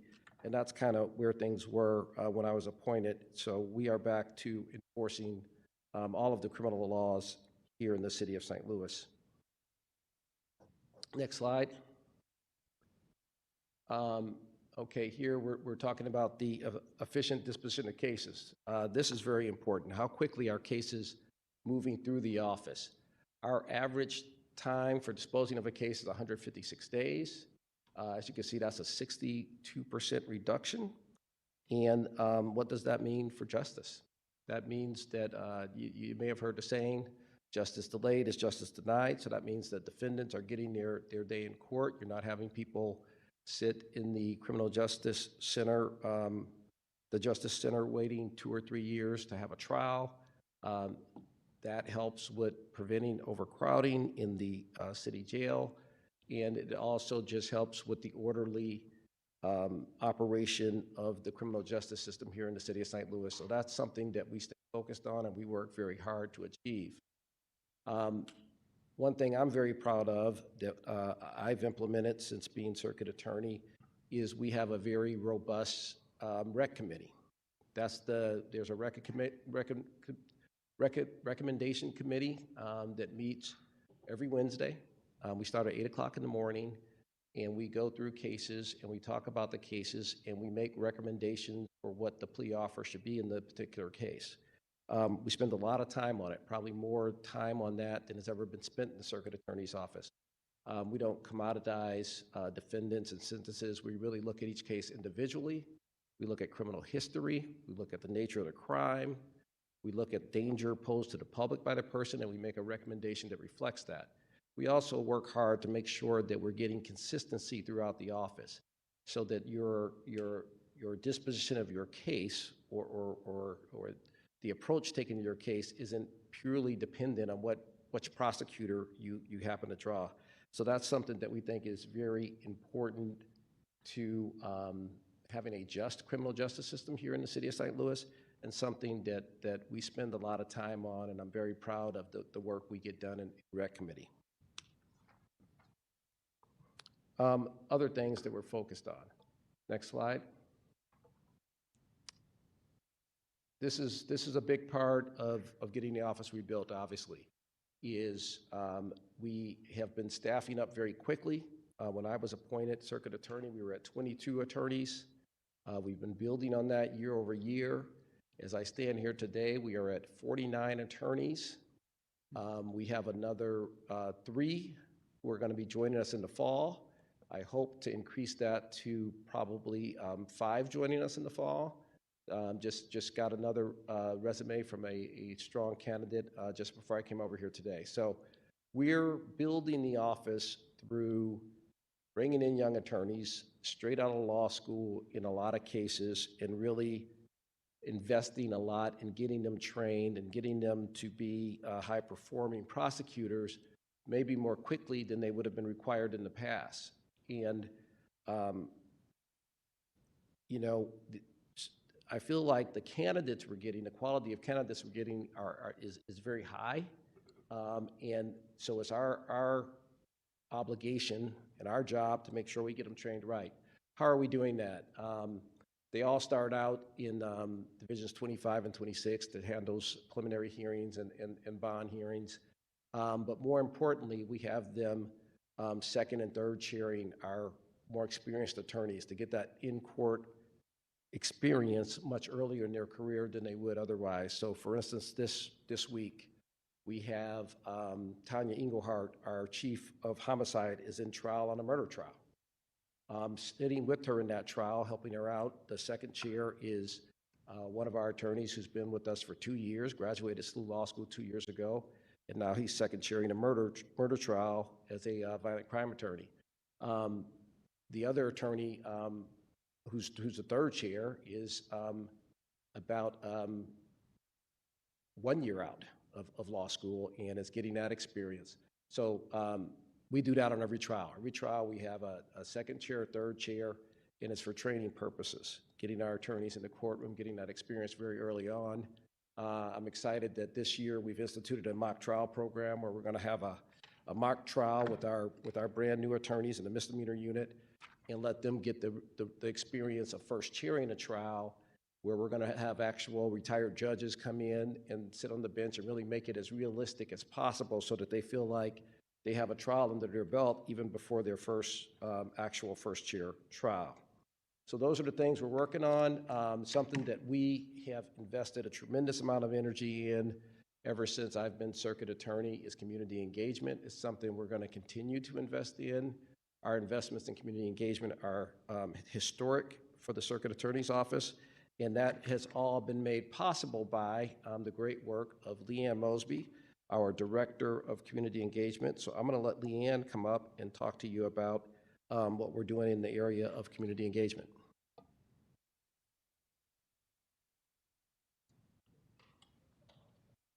Thank you, sir. Hi, I'm Leanne Mosby, the Director of Community Engagement, and if you heard me speak about it publicly, you've heard me say that I have the best job in the office. So I'll take a few minutes and talk to you about 2 initiatives that we're doing that we're really, really excited about.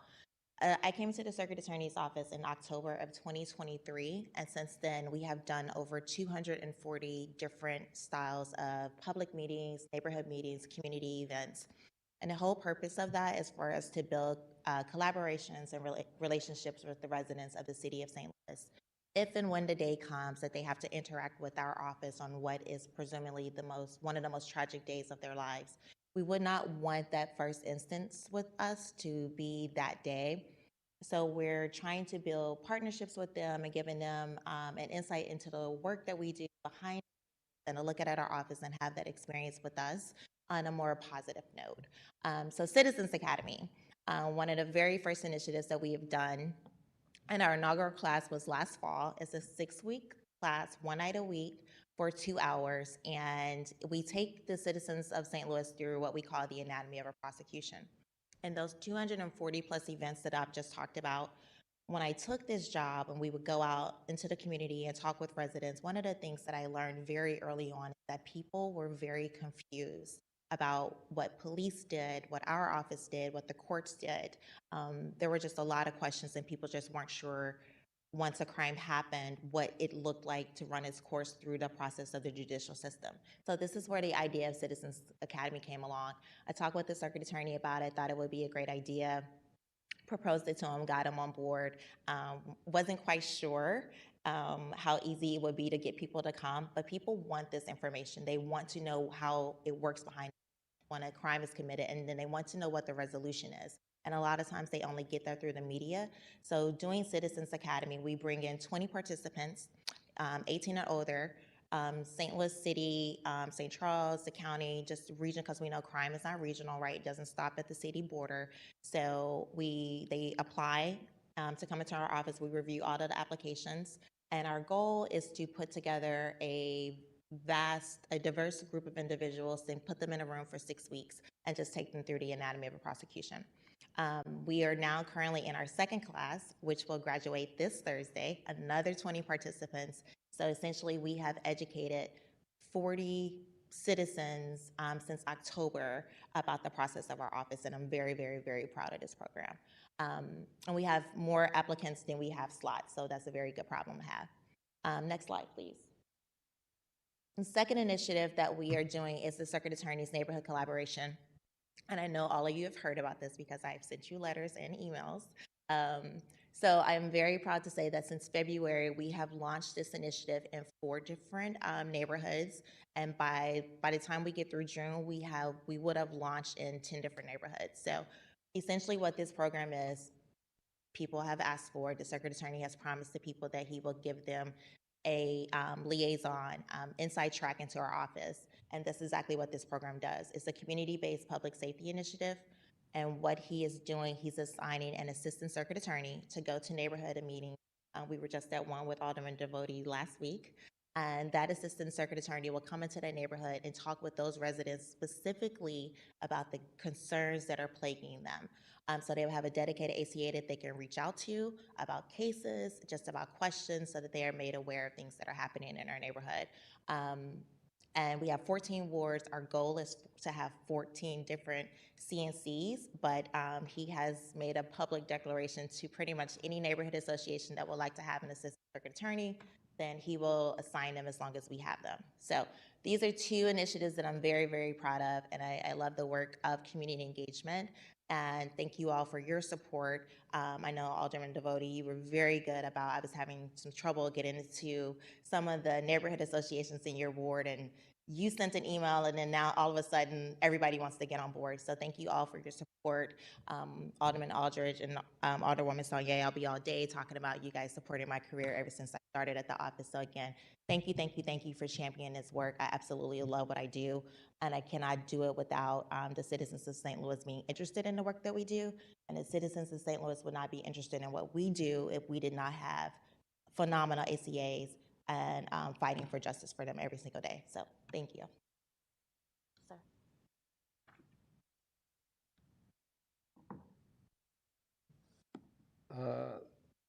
And I'd just like to echo Leanne's sentiment, which is a big reason our community engagement work has been so successful is the tremendous cooperation and engagement we get from the Board of Aldermen in helping us engage with their respective wards.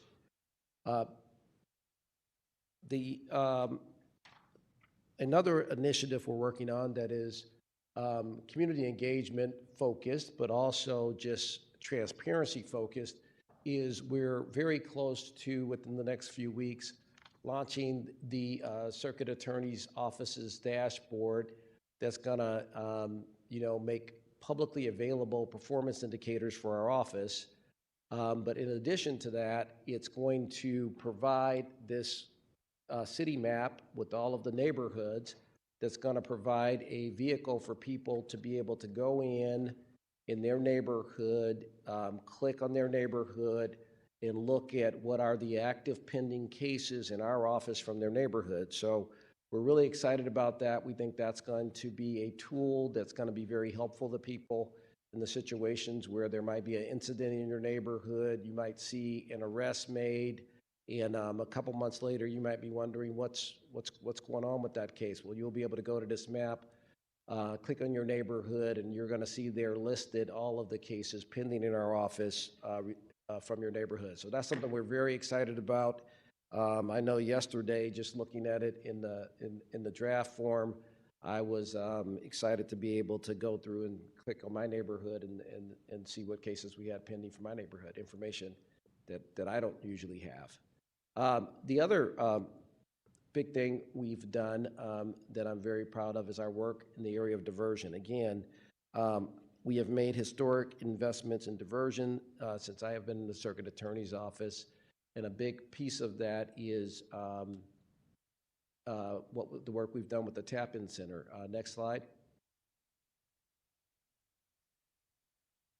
So why is diversion important? It's important because this is our diversion program, which is a program for low-level, first-time offenders, nonviolent offenders, a program where we bring them in to a prosecutor-directed diversion program and give them an opportunity to get community resources and do the work necessary to get their lives back on track and to avoid being habitual participants in the criminal justice system. If they successfully complete our diversion program, they don't get a criminal conviction, which is something that can really be beneficial as they go through life and through their careers. So something that we're very proud of, something we spend a lot of time working on. It's important to the community because, I hear at community meetings all the time, most people want to see us offering alternatives to incarceration where that is appropriate. It also gives us a chance to do something that will directly benefit the community. The value of getting someone who's maybe on a bad path due to substance abuse issues or just making bad decisions and getting them on the right path is something that pays huge dividends for them, their families, and the entire St. Louis community. So something we're very proud of. And also, by redirecting these nonviolent, low-level offenders into diversion, it permits us to focus our resources and our prosecution efforts where they're most productive, which is, as I've always said from the time that I've been appointed, is our commitment to aggressively prosecuting violent crime. Some quick numbers on diversion, if we take a look at the next page. 77 current participants. We've had 125 graduates, and our diversion program is something that we're really just going to stay focused on and continue to grow as it matures. So really excited about the work we're doing. It's a program that's fairly in the fairly early stages. I think at this point it's probably been up and running for about 2 years. So we're going to build on the participation levels as we go. Next slide. Here's something that has been a tremendous success. The Tap-In Center. This is an idea that we borrowed from St. Louis County. They started a Tap-In Center in St. Louis County, and we brought it to the city.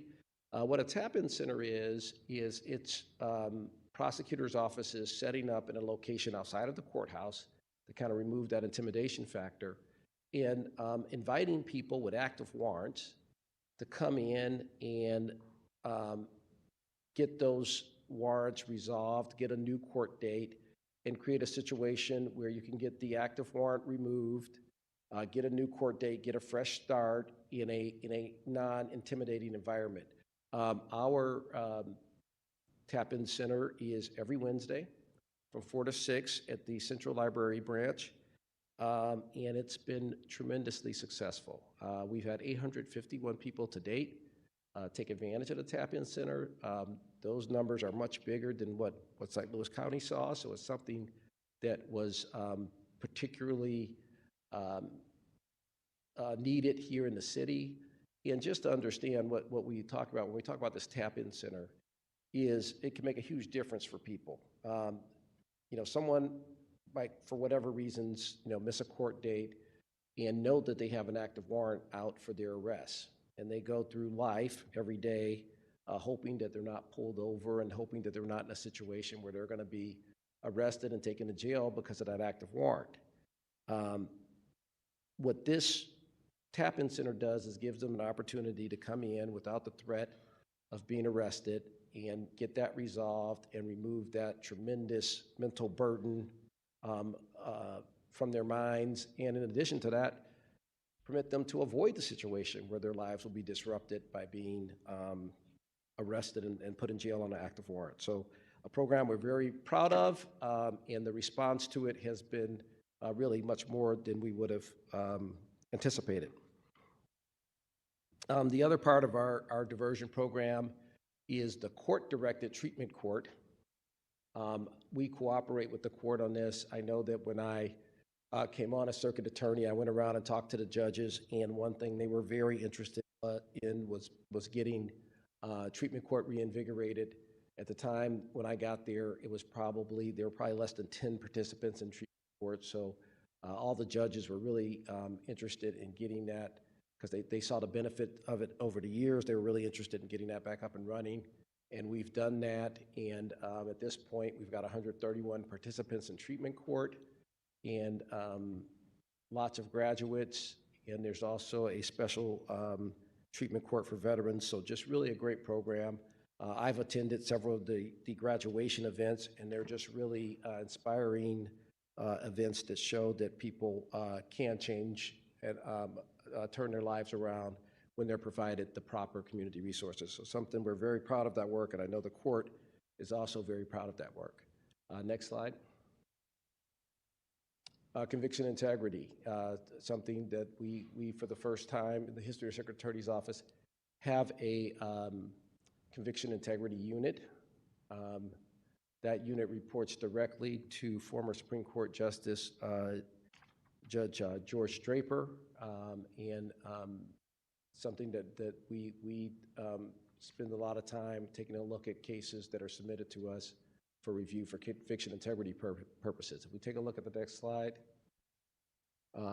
we are still at the point in our conviction integrity unit where really the only thing we're focused on is trying to identify cases where we can sustain a claim of actual innocence. And as we saw pictured earlier, the one example of that would be the Christopher Dunn case, where we were able to file a motion to vacate his conviction on the grounds that we believed the evidence established that he was actually innocent. We went to a hearing on that matter. I personally handled that hearing, participated in it, along with the Thompson Coburn Law Firm. And as a result of their great work, we were able to get his conviction vacated. We continue to litigate that matter to this day. There's been a couple of appeals by the Attorney General's office challenging the dismissal of the case, and there's currently the matter is with the Court of Appeals for the Eastern District of Missouri, considering whether or not our Judge Singheiser's decision to vacate the conviction was the correct one. So that's a matter we continue to litigate. But our conviction integrity unit is something that we think is important because it sends the message to the public that we're not afraid to look at our own work, and that we have the integrity to admit when an injustice occurred and an innocent person was convicted. And our conviction integrity unit is something we're going to look to expand and grow as our office matures.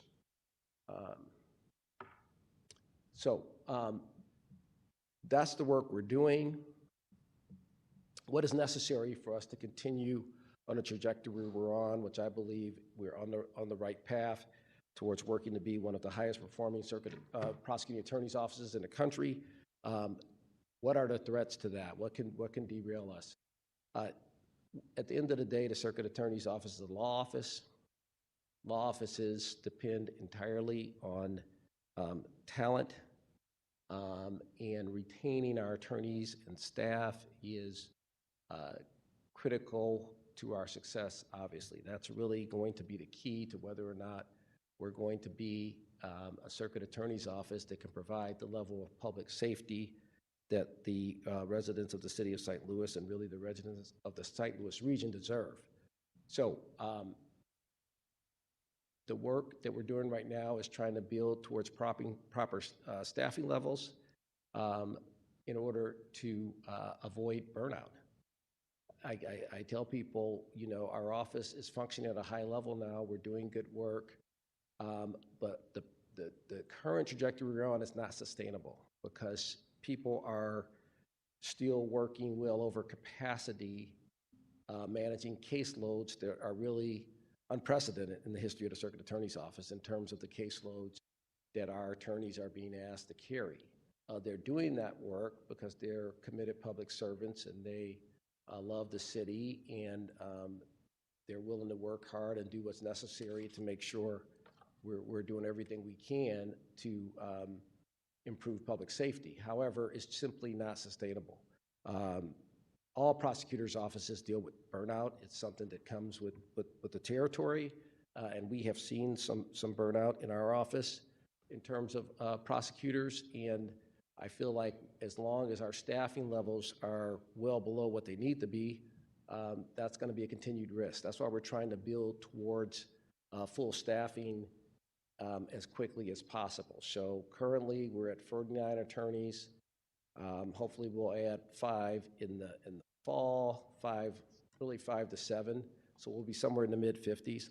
Ultimately, I think the minimum number of attorneys we're going to need to be properly staffed and be able to be on a sustainable trajectory is going to be at least 60 attorneys, which is what the office was staffed at in 2016.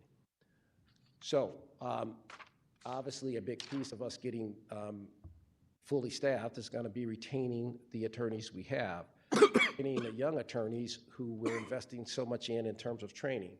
So in order to do that, we're going to need to be competitive on salaries. We've looked at salaries at neighboring prosecuting attorneys' offices, and we are the lowest paid prosecutors in the region.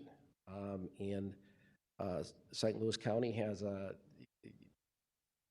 significant advantage on us in terms of salary compensation. And so we are seeking to at least stay within range of what St. Louis County pays their prosecutors. And really, when we look at the offices surrounding the region, the Attorney General's office, Madison County, St. Charles County, we really are the lowest paid prosecutors in the region. So that's something that we've got to continue to work on. I've talked about the tremendous investments we're making in training. Currently, of my 49 trial attorneys, when I talk about attorneys, I talk about trial attorneys. We also have 4 attorneys who are in the child support unit, but I don't talk about them in terms of trial attorneys. So in terms of my 49 trial attorneys, currently, we have 25 of them have 3 years or less of experience. So that just demonstrates to you that we're going to be needing to make big investments in training in order to kind of build the prosecutors of the future. And that's something that we're doing. But in addition to that, we're going to need to retain them. Because if we train them up and they go and join other prosecutors' offices or take their trial skills and go into private practice, that's something that's going to really set our office back, and we're never going to really achieve that level of sustainable excellence that we're seeking and really what the St. Louis community requires and deserves in terms of us playing our part in achieving public safety. The other big part of retention, and it's something that I've really emphasized and have really elevated the discussion of in the past year in my office, it's kind of a nationwide thing that prosecutors are talking more and more about. That is attorney well-being, prosecutor well-being. It's a very stressful job in terms of just the subject matter you're dealing with on a daily basis. And attorney well-being is a big part of retention. It's a big part of avoiding burnout. And it's something that we have really been focused on and investing a lot in the past year, and something we're going to have to continue to focus on. Like I said, that's a nationwide initiative. Prosecutors' offices nationwide are down in attorneys and having trouble getting fully staffed, and everybody's focused on ways to improve retention, and well-being is going to be a big part of that. So with that, I'm going to have Steve Capizzi, our first assistant, come up and talk about our specific budget ask for fiscal 27. Good afternoon, everyone. I'm Steve Capizzi. So this first slide just summarizes our actual budget request. As you can see here, our budget request, proposed budget for this year is $18,297,834. It's a very modest increase. It's about a 0.5% increase from last year. So, I think we're doing very good and efficient with the money that you're giving us. Most of our, and Gabe hit on this, but most of our salaries, or most of our budget goes to one thing, and that's the salary of our employees, along with those benefits, those salaries. That's about 94% of our overall budget goes to just providing salaries and benefits to our employees. The remaining 6% we use for operational functioning of the office, keeping the lights on, I like to say. And then for, as Gabe just mentioned, training. We have half of our trial attorneys have been at our office less than 3 years. And, that's not a lot of time, and we need to train those people. So just to kind of go over what we asked and what we got returned from the budget department, we had originally asked for those 60 trial attorneys for this year. We do believe that we will need to get to that number of trial attorneys to be an efficient and effective office. We got back a cut of 3 of those attorneys, which were senior level positions, 1 a manager and then 2 attorney 3s. We do not believe, based on our projections, that we're going to be able to fill those 60 spots this year. based on what we've seen since Gabe was appointed in 2023. There's not a line of qualified high-level prosecutors out on market that we can just pick up. So we think we can get by with those 57 positions this year. Gabe just kind of went over the numbers and our projections for hiring. We also anticipate that we're going to need those 60 when we're back in front of you in about a year. So we want to make sure that the committee understands that that's still our goal, and it's not only a goal, it's what we think we need to function. Our caseloads are extremely high with the office right now, way past the projections. And one thing that we've seen since Gabe was appointed in 23 is we had a lot of people come back and help, but there's burnout. We're here 3 years, almost 3 years to the day now, and that level of caseload and stress wears on our attorneys, even the ones who want to do everything they can and came back to this office. Along with those 3 positions, we'll need to support them. And so we put in originally for an investigator 2 position and a computer operator 1 position. Those were pulled back by the budget department this year as well. But for the same reasons that we just listed for those attorneys and the support of those attorneys, we'll be back here next year asking for those 2 positions back to help support those attorneys. Circuit Attorney Gore touched on this, but wellness and well-being is a huge issue with prosecutors across the nation. We've known about this, and like I said, we're starting to see it now with our attorneys since we've been back for 3 years. About a year ago, we sat down and figured out, okay, what can we do? And what can we do efficiently at the office to try to help with well-being? And there's some things that we've identified and done that I think have truly assisted with a lot of not only our attorneys, but our staff. I always like to say that Circuit Attorney's office is like family, because it truly is. I mean, I'm on my 18th year, I think, at the office, and I wouldn't be here unless I loved it. But there's things that we could do that we've done. Simple things like we have a yoga class now for attorneys during lunch and support staff during lunch. We participated in a softball tournament this year. We have a holiday party. We have a book club. We did some flower arranging for the moms of our office last week. So these are little things that we do throughout the year. We will continue to do to make sure that well-being for our attorneys and our staff is at the level it should be. I recently went to a conference and they put in a nutshell kind of how I think about prosecution. The stress levels are very, very high. And there's not a lot we can do about that. I mean, you're prosecuting sex crimes, murders. Those are going to be stressful. But what our office can do more of is making sure that we have some mental time for our attorneys and support staff and investigators to kind of decompress and refocus. So we're going to start a meditation class over lunch again at the office, which is a very unusual and new idea for our office, but I think it will be effective. And there's some other simple things that we do. We send out a Healthy Bites email. We send out a lot of congratulatory emails about wins and ups in the office. We really try to bring new people on in a way that makes them understand the importance of having that family, that community atmosphere. Next slide. So along with those 2 things, there's 2 things that we're here asking the committee here and the Board of Aldermen here today to increase in our current budget, our proposed budget. One is a $60,000 parking stipend, which sounds like a lot of money, but it's really not. We have about 100 employees that would support. We have 140 total employees. So that would support about 100 of those employees with a minimal monthly stipend to park. I heard from Mr. Gore, and I think he put it in a very effective way. You shouldn't have to pay to come to work. And that's something we do, and that's something I've done for a long time. But paying to come to work is a big burden. And I think that's something we can give our employees, this small stipend monthly through city parking to help support and help benefit them and their well-being in the office. And the second thing we're asking for is $70,000 to clean our windows. So the Carnahan Courthouse, there's 10 floors. Our office occupies all, if not most, of 5 of those floors. I don't know if we're the biggest office over there, but we're darn near close, besides maybe the judges, although we have much more staff than that. To give you an example, so I left the office in 2008.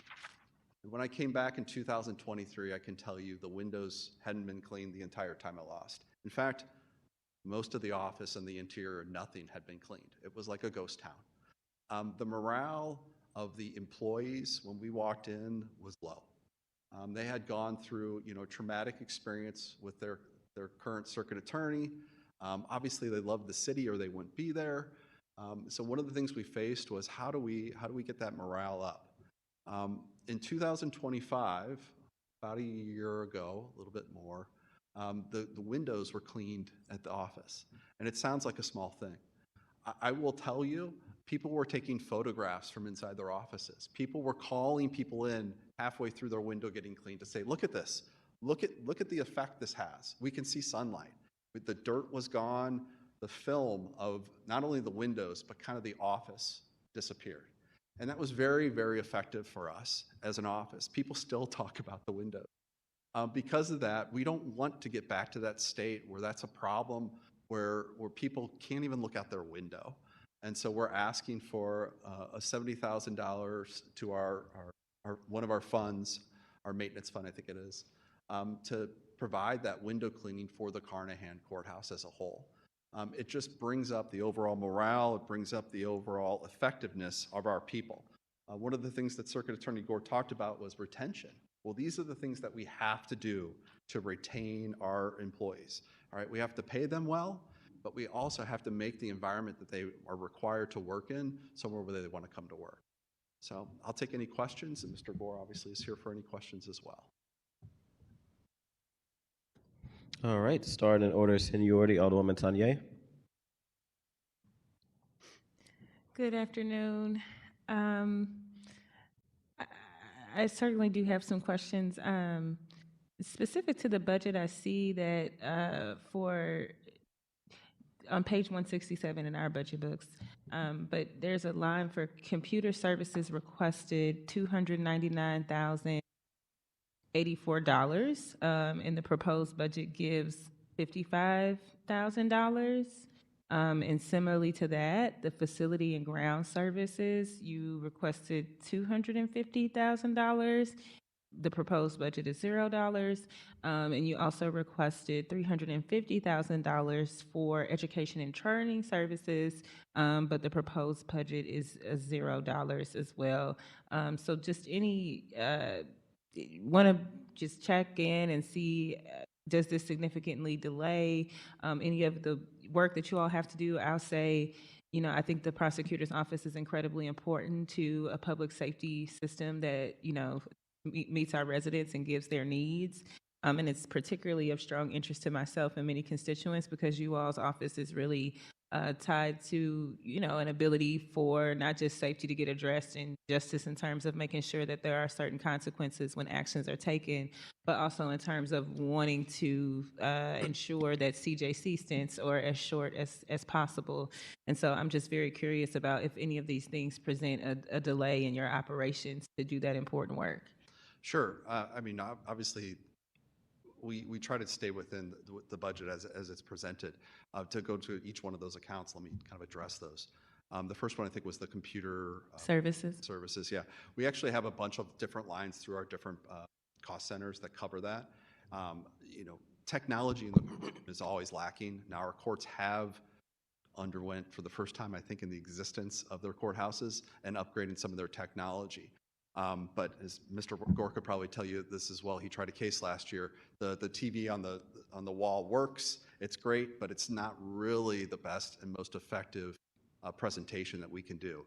And so we need to upgrade those resources per case. An example of that is we bring in an 85-inch television to help present evidence and show that evidence not only to the jurors, but to the people who are watching those trials as well. One of the things that we noticed when we came back was we finally had some TVs in the courtroom that we would bring over for trial, but they would block half the courtroom because the way that it was positioned, it would show the jury the evidence or whatever we were showing on the screen, but it would block the gallery because of the way the courtroom is set up.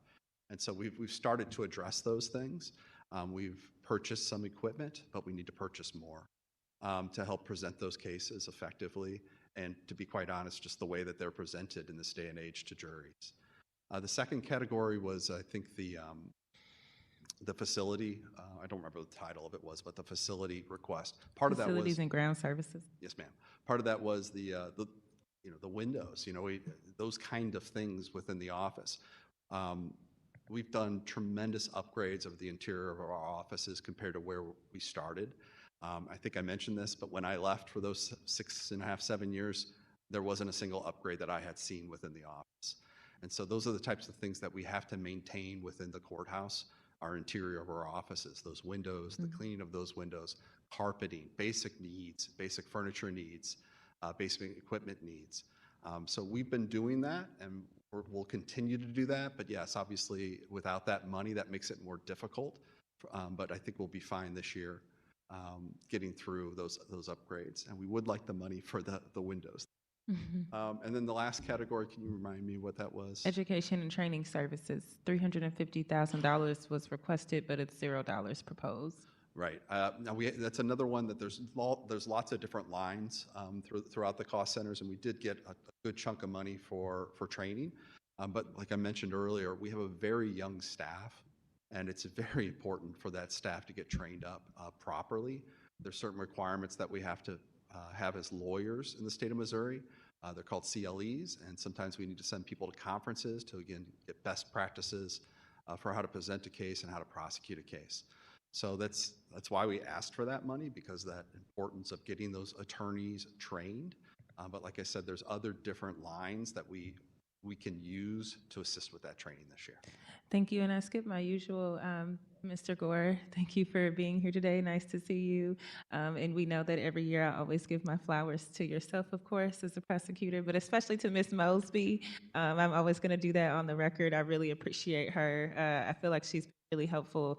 I think right now there are a lot of public safety conversations that can be very difficult, especially in the nuance that's required. And Ms. Mosby has always done a wonderful job. And anytime I've seen her in community and talking to my constituents specifically, who are very passionate folks and have strong opinions and thoughts, and you tend to navigate that very well and have helped me to explain some things. And I do appreciate all the communication that we get from your office telling us about the citizen court. I try to share those opportunities with residents as much as possible. I think especially my residents, since they are so passionate, getting a chance to really see the inside of a system and how it works is something that I hope that more of them will, take more advantage of, so it can benefit them in their advocacy. To that note, Mr. Gore, my next question is about treatment court.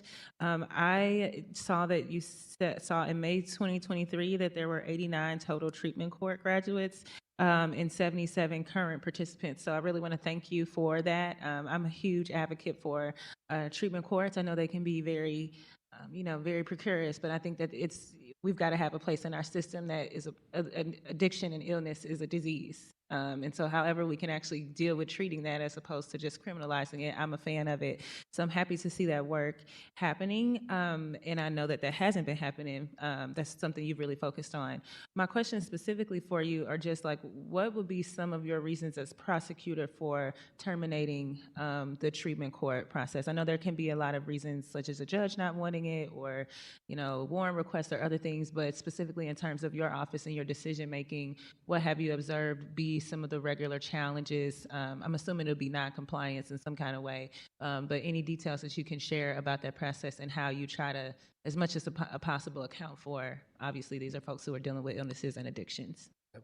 Absolutely. And if I could, just on the line items you were asking about on the technology piece, one thing Steve didn't mention, but is something that's an ongoing issue for us, is our computer services. We had someone come in and take a look at them and tell us we're not where we need to be. We currently have 3 people in our computer technology unit. We've been told that if we were properly staffed supporting an office of 145 people, we'd probably have something closer to 8. We currently have a consultant from Worldwide Technology in our office taking a look at where we are on our computer system and whether or not we can build something sustainable. So that is helpful, but that is also very costly when you bring in those outside consultants. Can you bring the mic up a little bit to you? Yeah, absolutely. So having someone in from Worldwide Technology as a consultant, helping us out is very helpful, but is very expensive. So I think, you know, the contract we entered into with Worldwide Technology, I think was something like $80,000 to have him on for, you know, 3 months to really dive deep into what our issues are and to get us to a more stable computer system. So we're still trying to figure out how we can get to sustainability in terms of supporting our computer system, which obviously is vital to our office. So that's something that is going to require additional resources, and probably a solution that's going to involve us contracting with an outside consultant on an ongoing basis. But to your question about treatment court, it is a great program. It is not an easy program. We have defendants who opt not to go through treatment court, even though they qualify and would benefit from it, because they understand that it's a difficult program. So the issues of non-compliance can be any number of things. It is court-directed, so the commissioners in the treatment court do a great job of working very closely with their staff and the participants to really try to help them do the work that's necessary to get their lives back on track. And when you see the results of it at a graduation, it really is very heartwarming and inspirational. But it's not an easy path, so people fell out of drug court by reoffending, not being able to, you know, beat their addiction and going back to using. So there's any number of factors. I don't have at the tip of my fingers what the success rate is, but it's a challenging program. And sometimes, you know, if the candidate is appropriate, we'll give them, you know, 2 or 3 shots at treatment court. Okay. Because sometimes that's what it takes. Okay. I'm glad that there's at least multiple opportunities, and obviously addiction and relapse and things like that are very complicated. Something that took, before you came into office, this is before you, in 2022, there was a report that we were given as a public safety committee that talked about a number of things, the length that detainees are held within the facility, people being held without cash bail. And at that time, it was stated in that report that it was 88% folks that were being held without cash bail at that time, and also that it was obviously disproportionately impacting minority and lower income folks. I would love if you could just speak to that practice under your tenure. I know you spoke to the diversion program and some other things, but any of your observations or thoughts there? Yeah, so in the city of St. Louis, largely as a result of a lawsuit that was brought in the settlement that was entered into in that case, our city defenders challenged some of the bail practices in the 22nd Judicial Circuit. And as a result of that, I have to tell you that the use of cash bails in the city of St. Louis is not that frequent. Much more frequently, we are seeing people get, you know, released on their own recognizance where that's appropriate, and otherwise, if someone's a danger to the community and poses a danger to the community because of the offenses that they're charged with, those people are being detained and confined. So I think we're in a good place in terms of we're not seeing people being detained and not being able to be released simply because they can't come up with a cash bail. I feel very comfortable that the vast majority of the people who are detained are being detained because they pose a danger to the community. So is it fair to say that, like, as opposed to cash bail, you kind of evaluate the case, and if you think the person presents a danger to threat, you just kind of do no, basically? Right. We ask for no bail in those cases, but otherwise, we don't stand in the way of bail, and the court, you know, ultimately the court controls that. And one thing we did focus on, and I think we did some good work in this area, is we noticed that you had, you know, actually the public defenders raised this, and then we worked with pretrial to try to improve on this. But, you know, the circumstances of you have people who are charged with low-level felonies, they're arrested, and how long are they spending in jail? There's someone who, when you look at their profile, you know they're ultimately going to get a release, but it's just a matter of making sure that conditions are in place that they can be successful on release. And so our diversion unit, working with pretrial, really made a lot of progress on making that process more efficient. So maybe instead of spending 5 nights in jail on a low-level felony, somebody's going to only spend 1 or 2 nights. So that's something that we continue to focus on. You know, in the past, there's been jokes about people saying, you know, let this defendant do some search. So we have our unit supervising on bails and what we look at. So we have kind of the young attorneys who are doing that understand the criteria we're looking at and make. And when I've gone through and kind of audited them, I've been very comfortable with where we've been in terms of what our recommendations are. And you know, we make recommendations sometimes that the arresting officers don't agree with in terms of agreeing to someone make bail, and obviously sometimes we're seeking the attention of someone who you know, the public defenders feel very strongly should get a bail. So I think we're in the right place on that. Understood. And I don't see a breakdown. How many full-time staff are specifically dedicated to your diversion unit? So we have 3 caseworkers, we have a director of diversion, and we have a 1 attorney. Traditionally, in the circuit attorney's office, what you've seen in terms of devotion, the resources devoted to treatment court and diversion would be a director of diversion and a support staff person. So we've really built that up quite a bit. I mean, that's typically how it functioned up until the time I got there. Well, for most of the time in a circuit attorney's office, that's how it functioned. Okay, my next question is, I want you to know that if you cannot answer them on the record, that is totally okay, and you could say, Alderwoman, let's talk about it offline. You know, obviously I have a ward that is a high immigrant population. We have International Institute, we have the Micah Project. I'm blessed enough to serve the Cherokee Street Improvement District, and just, you know, a lot of folks from that communities, and for very obvious reasons, there are a lot of concerns specifically in that community right now, but given that we have a job to be responsible leaders, there are absolutely some things that we say here and some things that are just better left off the record discussed. So I just want to give that important preface. Just a general question kind of in regards to,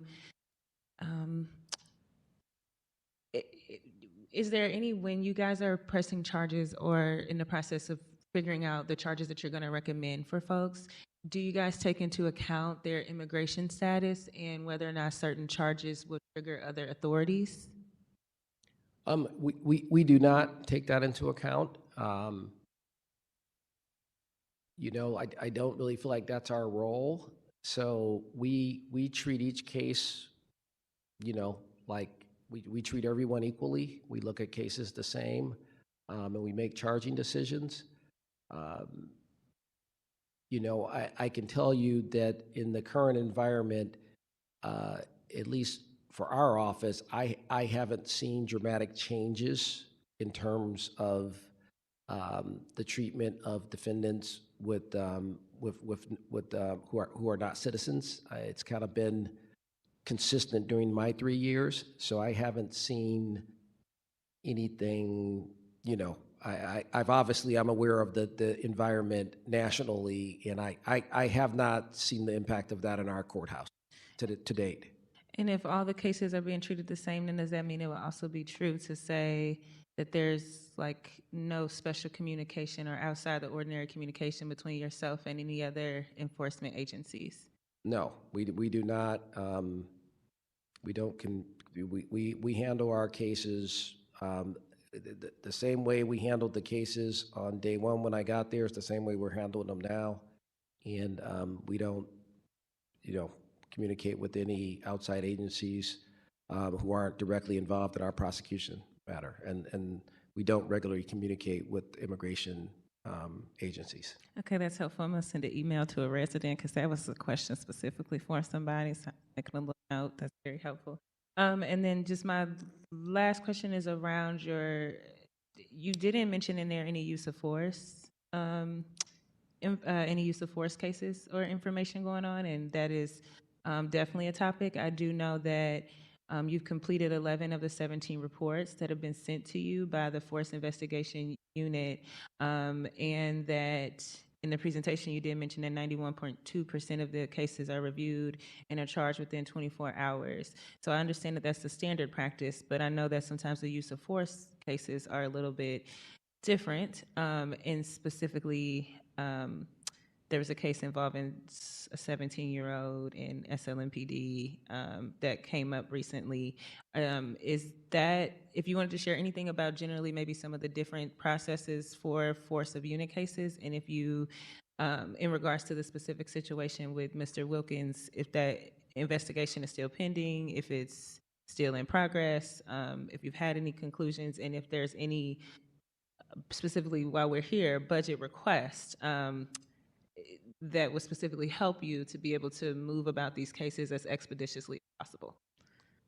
All right, well, there's a lot there, and we could talk about this for a long time. So let me say this. Obviously, those cases are a lot different than the 91% of cases we review within 24 hours. To start with, on those cases, the initial review and investigation is conducted by St. Louis Metropolitan Police Department. So they do their review, and we don't look at the case until they've completed their investigation and send the matter over to us for review. And the time that takes differs. I know that there have been cases where it's taken over a year for us to get the investigation over from SLMPD. When we get the investigation, it's then, we review them chronologically once we receive them. I can tell you, back when I was first appointed, people would say, "How are you doing on the backlog?" And I would say, "Well, which one are you talking about?" Because everything was a backlog, right? So the FIU cases were a backlog, and we've directed our attention to those as soon as we were able to kind of take care of mission critical in terms of getting the 6,700 unreviewed warrants reviewed and getting the office stood up and getting us to where we're functioning, adequately. We turned our attention to that, and we have been working very diligently on that. I can tell you, by historical standards, our rate of review of those matters is probably faster than has ever been the case in the history of the Circuit Attorney's Office. We're reviewing those matters, and not only are we reviewing them, we're documenting them, and we're communicating our conclusions to the St. Louis Metropolitan Police Department, which is not something that has happened historically. So when we conduct those reviews, we're reviewing them for a single thing. We're reviewing them to determine whether a crime has been committed. And we make that review. If we determine a crime has been committed, we issue charges. If we don't determine a crime has been committed, we communicate to St. Louis Metropolitan Police Department that we don't plan to proceed with any criminal charges, and they take it from there. So in terms of any issue other than criminal liability, that's not something that we consider. Like I said, there's a lot of other pieces to this. I've done a fair amount of public interviews about this, and it's something that we could talk about for a long time, but that's kind of high level where things are. But so it's not a staffing challenge. I think what's most relevant to this committee, and what I'm like the Mr. Wilkins case, like the FIU report was received October 20th. At least from what I could see, it was completed. So I don't know if there's a difference between the time it was completed and the time it was submitted to your office. But that's really what I'm talking about is that time length, and is there any staffing challenges that are maybe accountable for that? I mean, so historically, there hasn't been additional staffing to support those reviews, right? So those reviews are done by the same attorneys.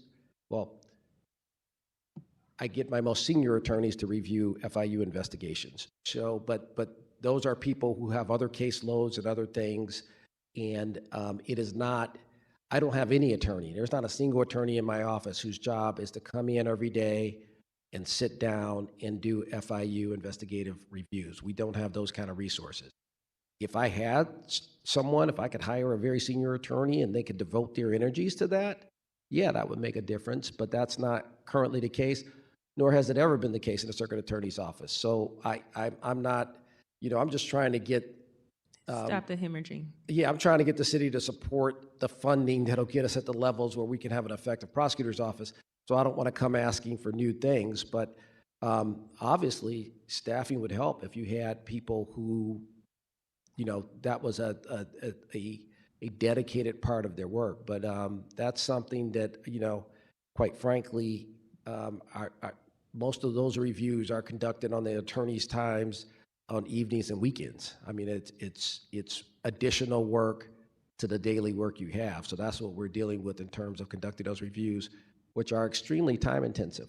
With body cam, the review of those matters takes a long time because you've got to review every minute of body cam. Thank you for your time, Mr. Gore, and thank you again, Ms. Mosby. Alderman Devotie. Mr. Gore, thank you very much. Try to be respectful of time and keep my inquiry short. You made several mentions of plea agreements. In fact, that was part of your discussion. We heard from Commissioner Hayward from the CJC earlier this week, and he ran through some numbers with respect to detainees over at the Justice Center. For background, he mentioned that when he took office this past September, there were 680 roundabout detainees. By the end of 2025, that number was at 726, and as of the time of his presentation to us, we were sitting at about 793. Do you have an explanation, or maybe from your perspective, can you tell us why we are seeing that rise in numbers of detainees at CJC, a little over 100 in about 7 months' time? Can you give us some context from the perspective of your office? There's nothing I'm thinking of that has changed. It should be, one of the numbers I put up was the days to disposition of a matter from the day it's filed. We are continuing to improve on that number. I would bet today that number is lower than 156. And that number is going to probably continue to go lower as we have less and less of the backlog cases included in that number. So that's our part of it.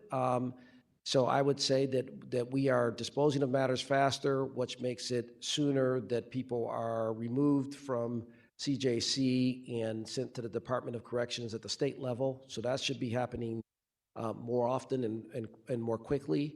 In terms of seeking to detain individuals, I feel like we are in the right place on that and aren't seeking detention in instances where it's inappropriate. And so, the number, I think part of the evidence that we're in the right place on that is that the number of instances in which the court disagrees with what we're seeking is relatively low. And I think that reflects that the court in our office are seeing eye to eye in terms of who are the dangerous defendants and who aren't. So I can't think of anything offhand that would explain that. And I'm not picking on you. I'm simply looking for an explanation because I did hear you with respect to the speed at which your office is now handling matters compared to 3 years ago, but yet those numbers are rising up. I practice merely on the civil side. So I don't have your knowledge base, but I was wondering if it was a matter of more effective policing, more effective charging. You mentioned, or maybe Steve mentioned, the idea of caseloads are unprecedented, at least at this point.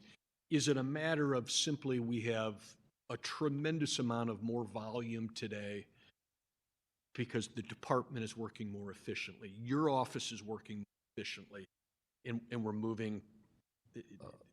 It's just a matter of... We are doing more cases. I think, we looked in the last calendar year, we charged 3,300 felonies. And when we talk about people being detained in CJC, we're talking about felony cases. So I think that number has been pretty consistent. I think we probably got to that level probably by the end of my second year. And I don't think that is something that has it may be that I haven't picked up on that yet, and there has been an increase, but I was not aware that our rate of charging had increased. But that's something that I also haven't looked at. I looked at the calendar year number, and that was pretty consistent with the prior year. Again, there's the notion that caseload is unprecedented. For our residents who might be watching our discussion here today, who are thinking that the population of the city today stands at 285,000. Of course, we were much higher than that in years past. From your seat, do you have an explanation, again, with a significant population decline, the prosecutions are still at unprecedented levels? Right. So I don't know that I wouldn't. So the reason why our caseloads are so high is because it's unprecedented for the circuit attorney's office to be staffed so much below what is necessary. So we're at 49 attorneys.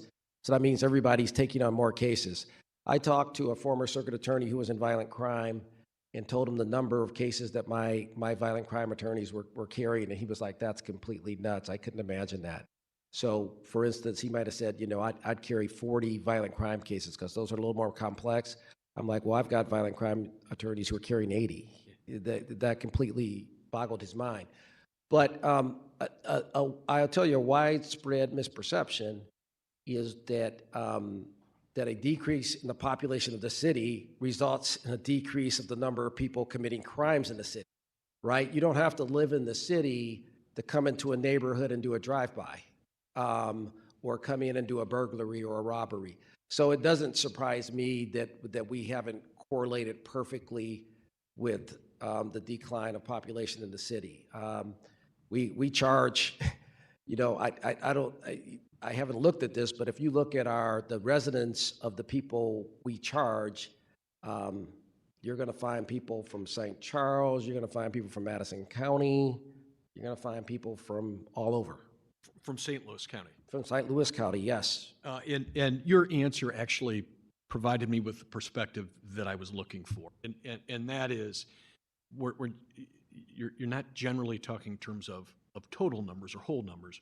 You're talking in the context of how many cases that a given prosecutor is handling at a given time, which is a slightly different way to look at it. So I appreciate that perspective. Sometimes I just have to hear the answer more than, 3 times, right? I appreciate your patience. You and Ms. Mosby were in Southwest Garden within the last week to 10 days.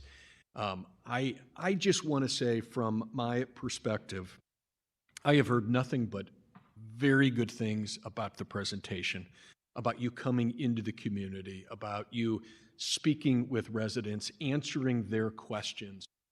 The comment, and I've heard from at least 3 folks that said that they appreciated the no BS way in which you addressed questions, you provided answers, and it was the way it was. And I think from a perspective, so I think that's exactly the kind of thing that gives residents confidence in the direction that the city is moving, especially from a public safety perspective.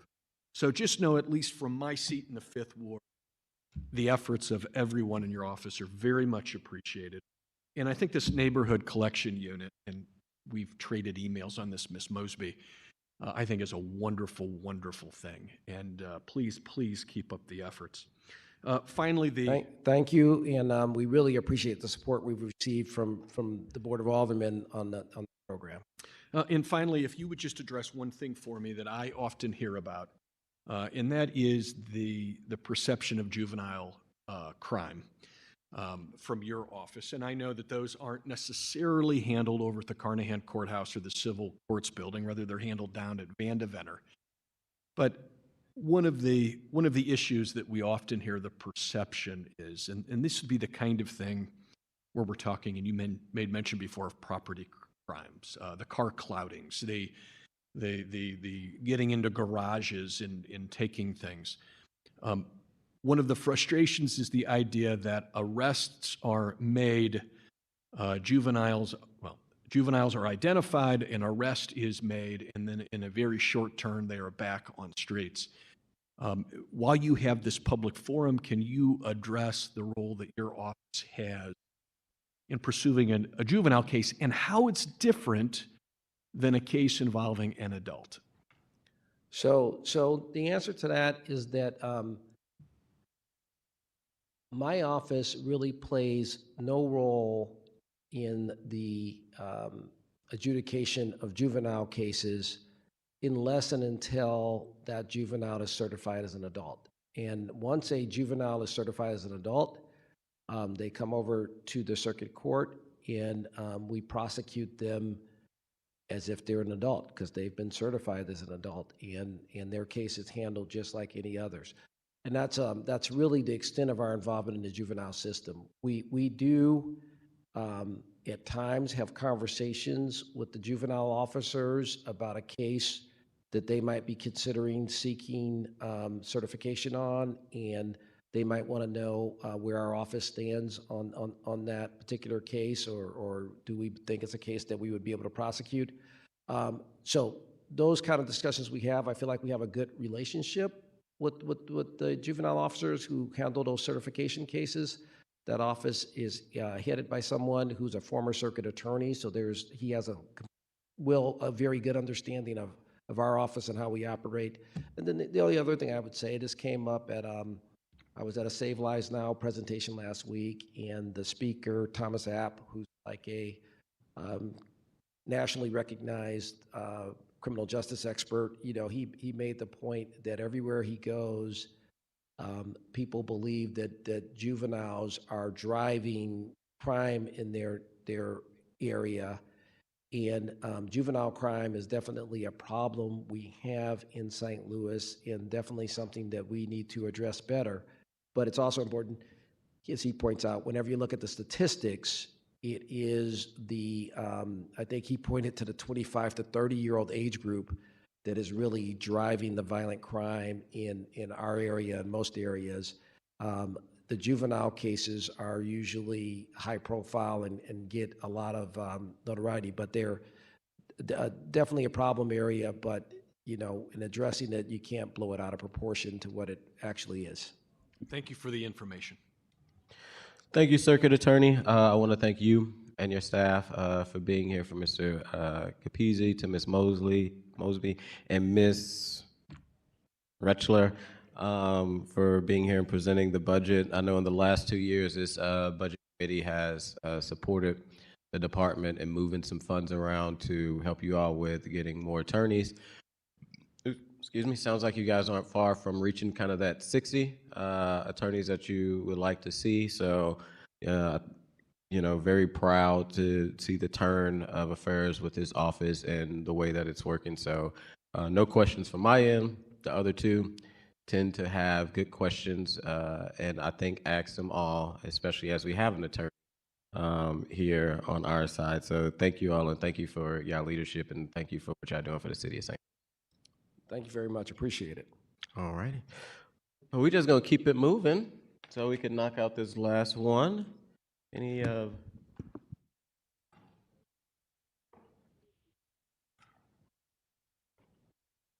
Next, we have NIS that is here, Neighborhood Stabilization. If you guys want to come on up, and we will pull up the presentation. This will be the last one for the day.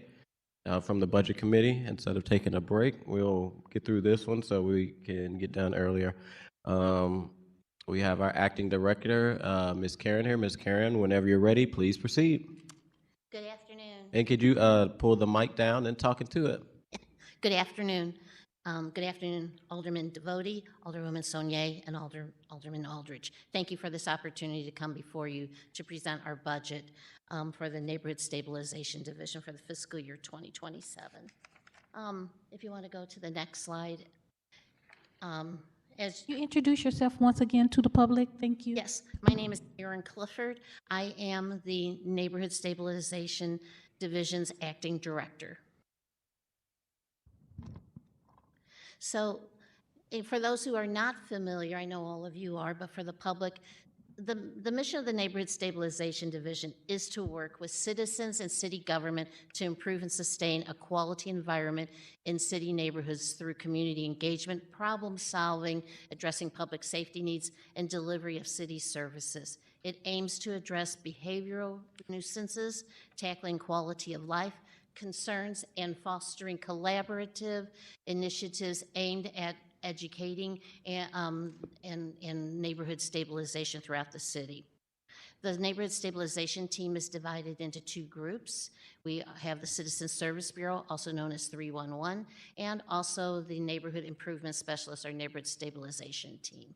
So the Citizen Service Bureau, we just launched the 311 officially on March 11th, 311, apropos date. But they effectively and efficiently submit and route the city service requests that come in through the web, through IVA, through calls, through emails, and through Twitter, or X at this time. And they answer questions from phone calls, visitors, and also from business owners for information that they may have. It may not always result into a service request. We also provide information on the city services and direct them to the appropriate divisions or departments that may be able to help them, especially if they're outside of the city. We also provide city departments with city work statistics and also copies of service requests when needed, and also processes the city ID badges. It's a great way for us to meet the new employees and welcome them into the city family as an employee. The Neighborhood Stabilization Division, we work directly with the residents and city departments to improve and sustain quality city neighborhoods through problem solving, addressing public safety needs, a delivery of city services, and educating residents about city services and the operations and how a service request is actually delivered and addressed and then closed. We got some great photos of our groups there. So can we go to the next slide? And so some of the accomplishments over this past year, we did launch officially the 311 system. It did become effective and was used starting in June of 2025. It was very integral with the tornado recovery efforts for people to reach the Citizen Service Bureau with a quick number and a easier way of reaching them. The city departments, I cannot say enough about this department with how they stepped up and how they have worked. Everyone from the day one, within less than 1 hour, the NISs were out in the fields where the tornado had touched down, already documenting, taking photos that were very useful and utilized by the assessor's office in assessing the damages to the properties and getting that to FEMA. And also at that time, the Citizen Service Bureau, they all stayed so that there was a live person answering phone calls throughout the evening and all that weekend so that residents had someone that they could talk to directly and not just put it on a service request. They really, I cannot say and emphasize how they stepped up. We cross-collaborated with Streets Department, with the Health Division, with the Building Department. We were asked to accompany FEMA in their addressing residents, doing the surveying, and guiding them through, maps and, knowing the city and getting them to where they needed to be to assess the damages and talk to the residents. They have also staffed the DRC. Even till right now, there are people there. That is still going on. Another thing that was very instrumental and new, starting in November was the first time, but we were called upon to do the quality assurance and quality control for streets when the first snowstorm hit, evaluating the city. We had NISs that were out there at 2 a.m. driving the streets before any of the public were getting in there, so we could notify the Streets Department what still needed to be cleared so that the city could have the main streets operating for residents and also for emergency vehicles.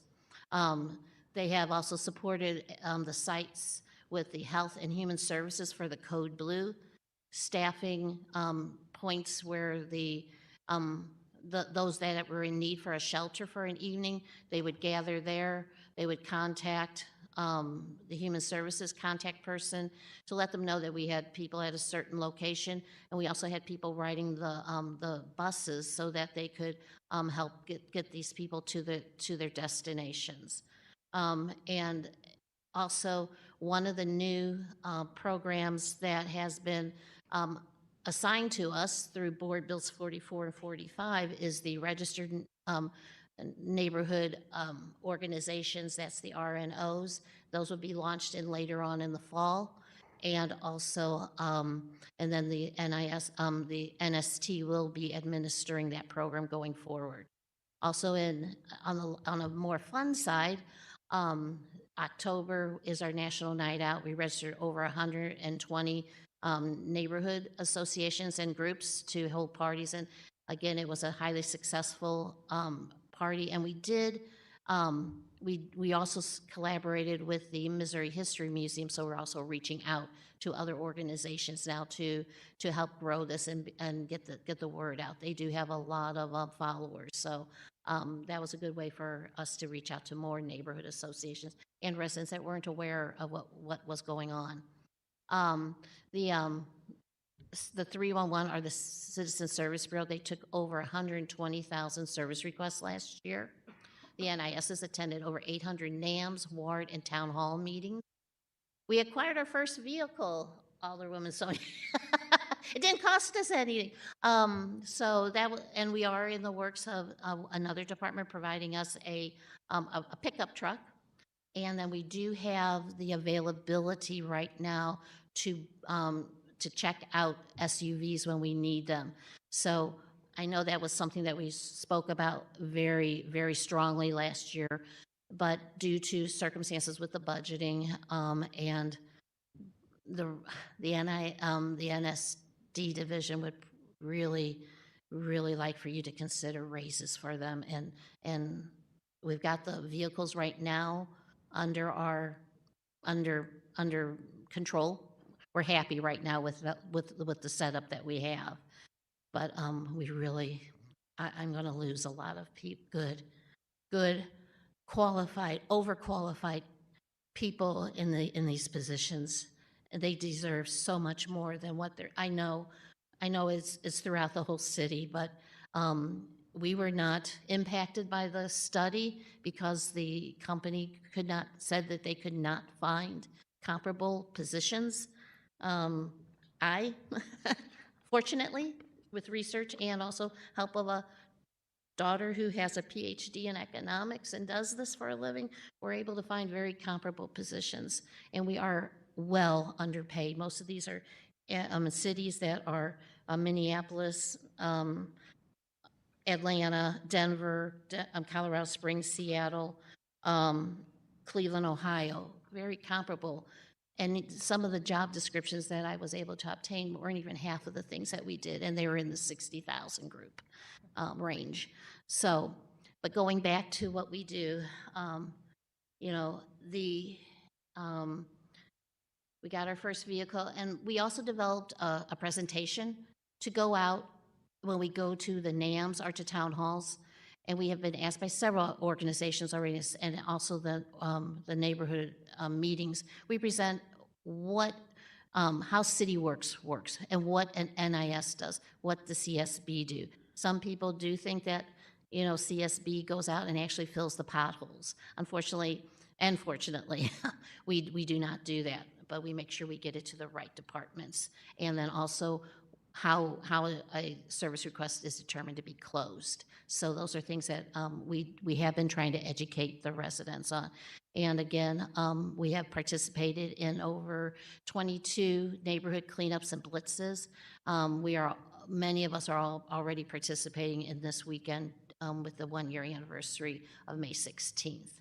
So we do have a full agenda going on with what we have done, and we want to do so much more. And I have been participating in the Bloomberg Harvard City Leadership group, and it has been a very rewarding and eye-opening of what we can, what our potentials are.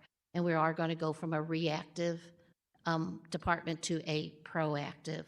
We're going to get out there and make sure that we have the answers for the residents before they even start asking for them, and crossing over with the other city departments. I think one of the key things with the city, with our department, is we are one department that really crosses over and works with the other city departments.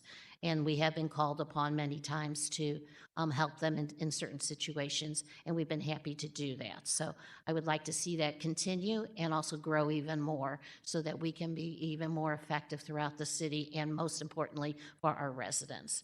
You know, we talked about a little bit about the salary. Obviously, all of the staff in NSD, we do this job because we care. We care about living in the city. We care about the residents who live in the city. This is our city too.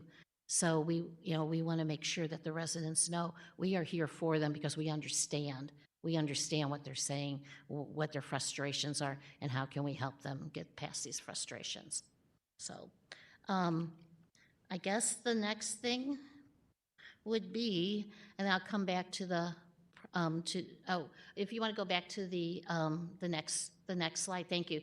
So we asked for a total of $3,393,018, and we were, the proposal stands at $3,278.32, which results in a little bit over, and I had the difference, but located, a little bit about 120,000 difference. So a lot of those changes came in due to in salaries. There were some cutbacks in our reductions in what we were asking for, but there were a couple of things that I did want to point out that were not on there that have just come up, and I did submit a proposal for it, but the main thing right now is we found out just about maybe 3 weeks ago that the company that produced and has the warranty on the City ID employee machine is no longer going to, in late fall, no longer service that contract. The contract is completely going away, and there will not be anybody to perform the services if there's any breakdowns in it. So we did receive a quote for a new city employee ID machine, and that came out to like $11,397, plus then the maintenance and supplies would bring it to, we asked for $12,000 on that. That is something that comes out of our budget, but it does service the entire city of St. Louis with for employee IDs. So that is something that I really would like to see put back in there. Also, something that you probably have always heard, and something that we would like to address effectively is to upgrade our 5.9 system. I'm sure you've heard residents say, you know, it hangs up on me, or it doesn't understand what I'm saying. We have a very large immigrant population. We would like to be able for it to understand other languages when people call in. And also, one thing too, through the Harvard Bloomberg, we want to reach out to make sure that we are hearing from everybody. So we wanted to put together a survey after a call is completed to find out like the demographics. We want to find out the missing voices in the city. Is it because they just don't want to call, or they can't call because they don't have a phone, or they don't have internet to do something on the web? You know, those are things that we want to find out to really try to tackle and be able to be the best serviceable organization in the city to help the residents. So those are a couple of things there. But as I said, the main things, you know, I went through this with the person who handles the budget, and we went through where there were some cutbacks. There were not really any major cutbacks, maybe a couple thousand here. We can do a little bit of moving later on if we run short. We did try to make sure that we included any increases in contracted services, and also the one thing that I am very happy with is the education part component. They did give me an increase there because I do feel, we not only do we need to compensate, but we also need to invest in our employees. And I have been encouraging, all of the NISs, CSRs to please take classes, go outside of the city. Several have now graduated from the Focus St. Louis Women in Leadership program. There's also an emerging leadership program and also the main Focus Leadership. All of the staff in NSD are leaders. They truly are. And they take pride in that, and I want to grow them. And if they move on, if they stay in the city, which I've had a couple of people leave, but they stayed with the city. So I've done my job. I've helped them grow to advance, but they stayed with the city. And I think that that's the most important, another important key too, is that we retain good employees within the city, not just let them go off to somewhere else and utilize those skills where the city so desperately needs them. So I think I'm going to get off my soapbox here and let you go ahead and ask me any questions, and then I can wrap up as far as some of the things that we would like to accomplish in the upcoming fiscal year. Well, before we go into questions, because usually we end with questions, if you want to wrap up, I guess. Okay, Sure. sure. Okay, so if we could go to the next slide, I think I pretty much touched on those budgets. And as I said before, we want to transition from a reactive to proactive.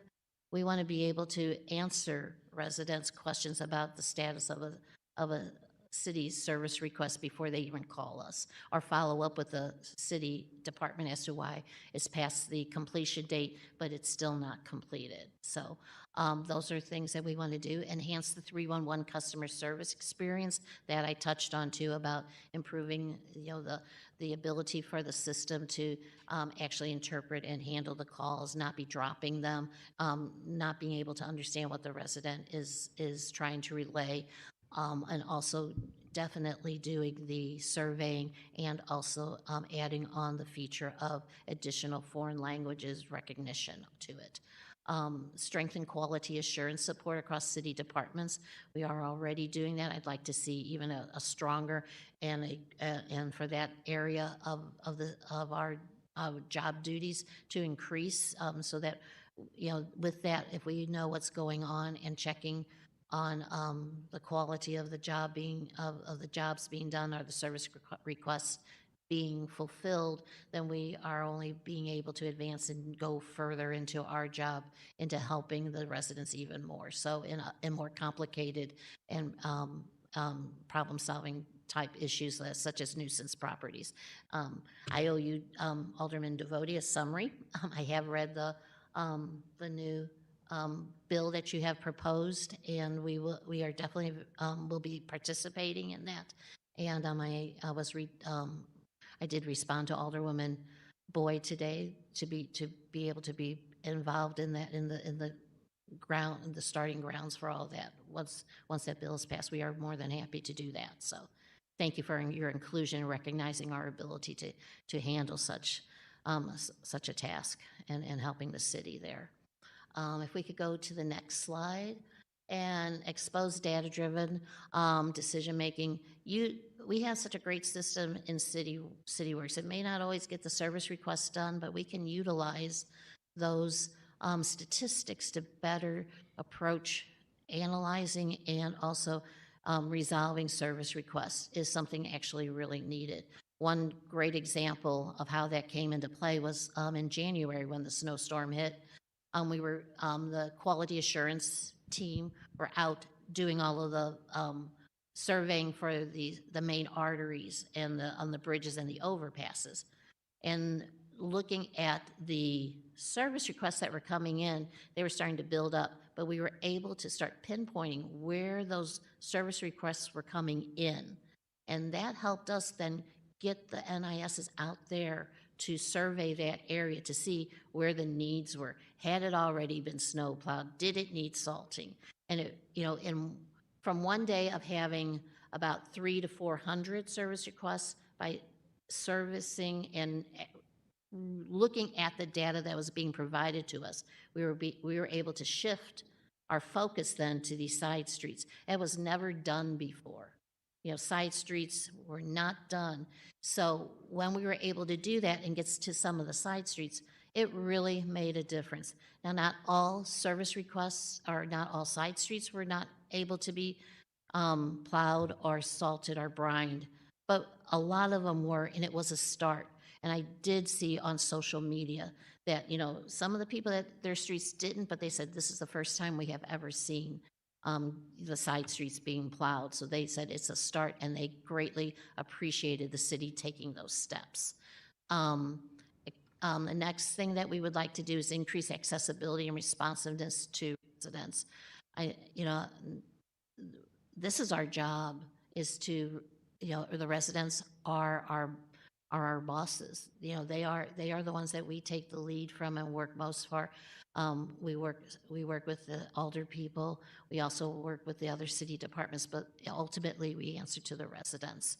So I think that most importantly, we need to make sure that our responses are timely and as detailed that we can provide to the residents. Continued growth of the National Night Out program. Ever since COVID was over, that was one of the things to rebuild, to get the from people being inside of their homes, to get them back out again, to interact with their neighbors, to get to know their neighbors again, or to introduce themselves to their new neighbors, and to see what a great and vibrant neighborhood that they live in. It has been a huge success, and I would continue like to seeing that growing. And we've got a great person in charge of that. That is Yolanda Bowden. She is awesome. So, you know, she just takes that by the horns, and she just goes to town, and we all contribute and help her. We support her in that. But I want to give her credit for the success of the National Night Out program. I guess the next slide, I think there might be, okay. Next one, please.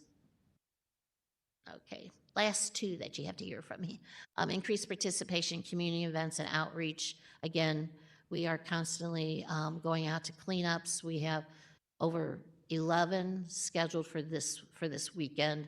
Also, the city has the All Hands on Deck program. So that is something that it's good for us to interact with the residents. But not only is it for us to help with the cleanup, but get the residents to understand that they own their neighborhood. Once that we have it cleaned up, you know, they should then take ownership for it and take care of it. You know, we are here to support them in whatever their needs are, but you know, we need to make sure that they have the pride and the resources available to maintain their neighborhoods as well. And a lot of them do. A lot of people want to, you know, take care of their neighborhoods. I see so many people getting out and cleaning up after the trash that is the litter around the dumpsters, or how to, you know, moving some of the bulk that's blocking somebody. So they do take a lot of pride in it, reporting those potholes all the time. So they're out there. So we just want to make sure that their participation in the city and the care of it continues as well. Again, the RNO is not on here, but that is, again, the Registered Neighborhood Organizations. And I want to thank 3 neighborhood improvement specialists who have taken the lead on that. They would be NIS Kate Eckelkamp, Max McGee, and Marnay Coleman. They have really led this group into getting all of the documents, the forms, the contacts throughout the city to get people on board. And it looks like it's going to be a huge success when they launch it in late fall. And so the support operational improvements, the budget requests are designed to, we really want to become more technological, advanced in our IVA web system. So we really, in order to have a successful 311 program, we need to invest in it. Speaking with Walker, he suggested that the minimum amount would be like $45,000. Is that a lot of money to hear at first? Yes. But the long run and the investment that we make in the city and also for the residents is nothing. when we were at Boston for a week. The 311 system is, I was shocked. People from Sofia, Bulgaria, their questions and their concerns that they were driving was with their 311 program too. So it was amazing. We can be all across the world. Here I only thought, oh, is this only St. Louis's problem? But it's not. And I really do want to maybe try to really develop a good 311 program. I also have the Citizen Service Bureau supervisor here, and this is Tiffany Turner. She is a whiz with the 5.9 and getting on when we do have the problems. I would like to be able to alleviate her from having to call 5.9 or AT&T when we have issues and be able to really service the residents because our system is so advanced that we are able to address residents in other ways. So thank you very much for your time and for hearing this out. Alderwoman Sanye. Thank you, Chairman. I like the rest of my colleagues, I'm a huge fan of the Neighborhood Improvement Specialist. I am so grateful for you all's service. I think you all are one of the most important components of, the city's government and are really the frontline folks who are responsible for creating a lot of how residents will measure the city's ability to actually meet their needs and our ability to communicate with them in proactiveness. I feel that I have the best neighborhood improvement specialist in the 7th Ward. They may be biased, and I will own that. And I was really grateful to have the opportunity to nominate and then present the award to Barb Potts for the Community Builders Network Public Sector Award. But I'm very grateful for your department's work and service and your responsiveness and all of their responsiveness, Ms. Harris, Ms. Potts, Ms. Eckelkamp. I've just been able to work with many and been really, I think it's particularly when I was a new alder, now I have a little bit more of a better idea of teeny weeny. No, you have a lot. But they've just been so helpful and very community engaged, and I'm really grateful.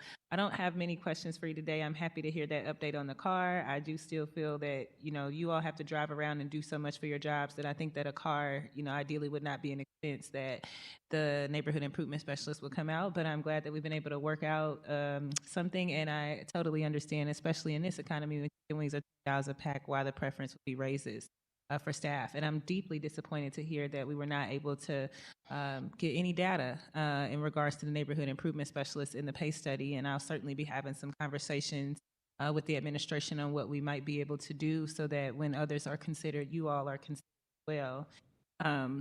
In regards to your specific budget, I wanted to ask you for what your findings in the research you had, what did you find in terms of comparable salaries for NISs in other cities compared to what the city has, since that information is not in our pay study information?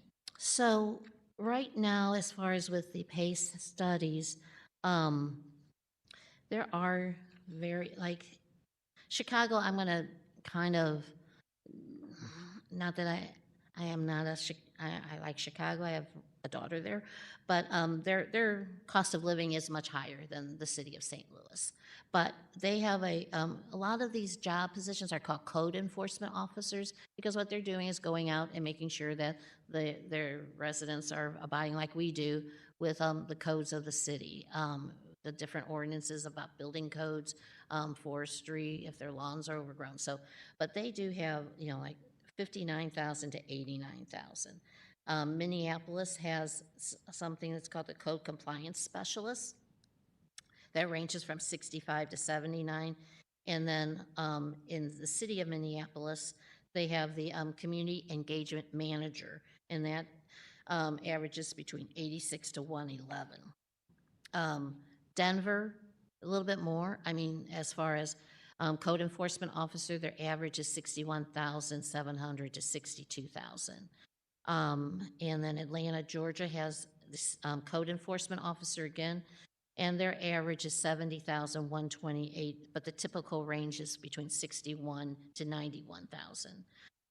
Colorado Springs is 54,450 to 65,000. And I have all of this, and I'm more than happy to forward this to you if you'd like to review that. Yeah, along maybe you with can the just share job it with the description. chairman, and then he Okay, can. and I can share that with you, and then you can share that with anyone else that you'd like to. Yes, Ms. But the other one, the lowest one was Cleveland, Ohio, and they had an average of 47 to 56,000. Ideally, I would like to add, I would like to put the seed in to ask for that the NIS, the Neighborhood Improvement Specialists, be compensated at the same rate, very comparable, close to what the legislative assistants are paid. That would be my request at this point. I think that our position renders such a consideration. I do understand, you know, the legislative assistants are very valuable as well. I've had a few NISs apply for those positions, so not that I don't want to lose them, but I think the alder people who would have a great legislative assistant and a very experienced NIS would, I mean, almost have the dream team right there. So to service and help the residents in their neighborhoods. Thank you. My next question may be my misunderstanding. So I just want to clarify. It looks to me like in the FY20 budget for neighborhood development executive, there was a budget for $90,272. But in FY27, it looks like you requested $66,794. So I wanted to understand what this difference is. Is there a grant or something I can't see here? Or what's the reason for the decrease? No. So that position is still open. I am not paid at that position. I'm still as a supervisor, and that's my choosing. But the starting salary for the neighborhood executive position is in the 60,000, which I do not. The salary range I see on the website is 68,000 to 107,000. But that's my fear, that what's in the budget is different. Even lower than that. And it's my understanding that we're trying to get that increased at least to back to the 90s, into the 90s, in order to get a very qualified, a very productive, and hopefully an executive that will stay in this position for a few years. My personal experience, I started in February of 2020. And I am the third executive. I'm just acting director, but I am the third one in 6 years.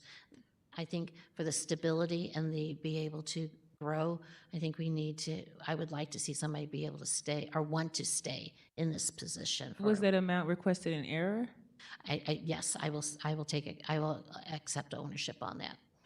Okay. And also was informed, and I was told by Colonel Johnson that I could say that they are going to be restructuring this department, and it's no longer going to be an executive director position. It will become a commissioner. It will become a commissioner department. So hopefully at that point we can make that correction. So you kind of already started having the conversations you need to have to amend it, or is that something that the committee should keep in mind? I would like, if you could, please keep that in mind, but I was just informed about this change late last week, so I want to find out more on my own how this change from the director position to a commissioner, is that going to be something that's already taken care of, you know, when it becomes a commissioner position, or is that something that we need to take care of right now? Because the position is posted still out in HR as an executive director position. Understood.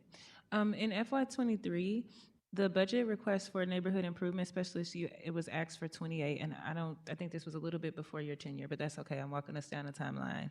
And then in FY24, it dropped down to 24, and then it's staying at 24 this year, and then it looks like this year you requested 23. So do you feel that 23 is enough to have a fully staffed neighborhood improvement specialist team that is not burnt out and is able to do their work sustainably?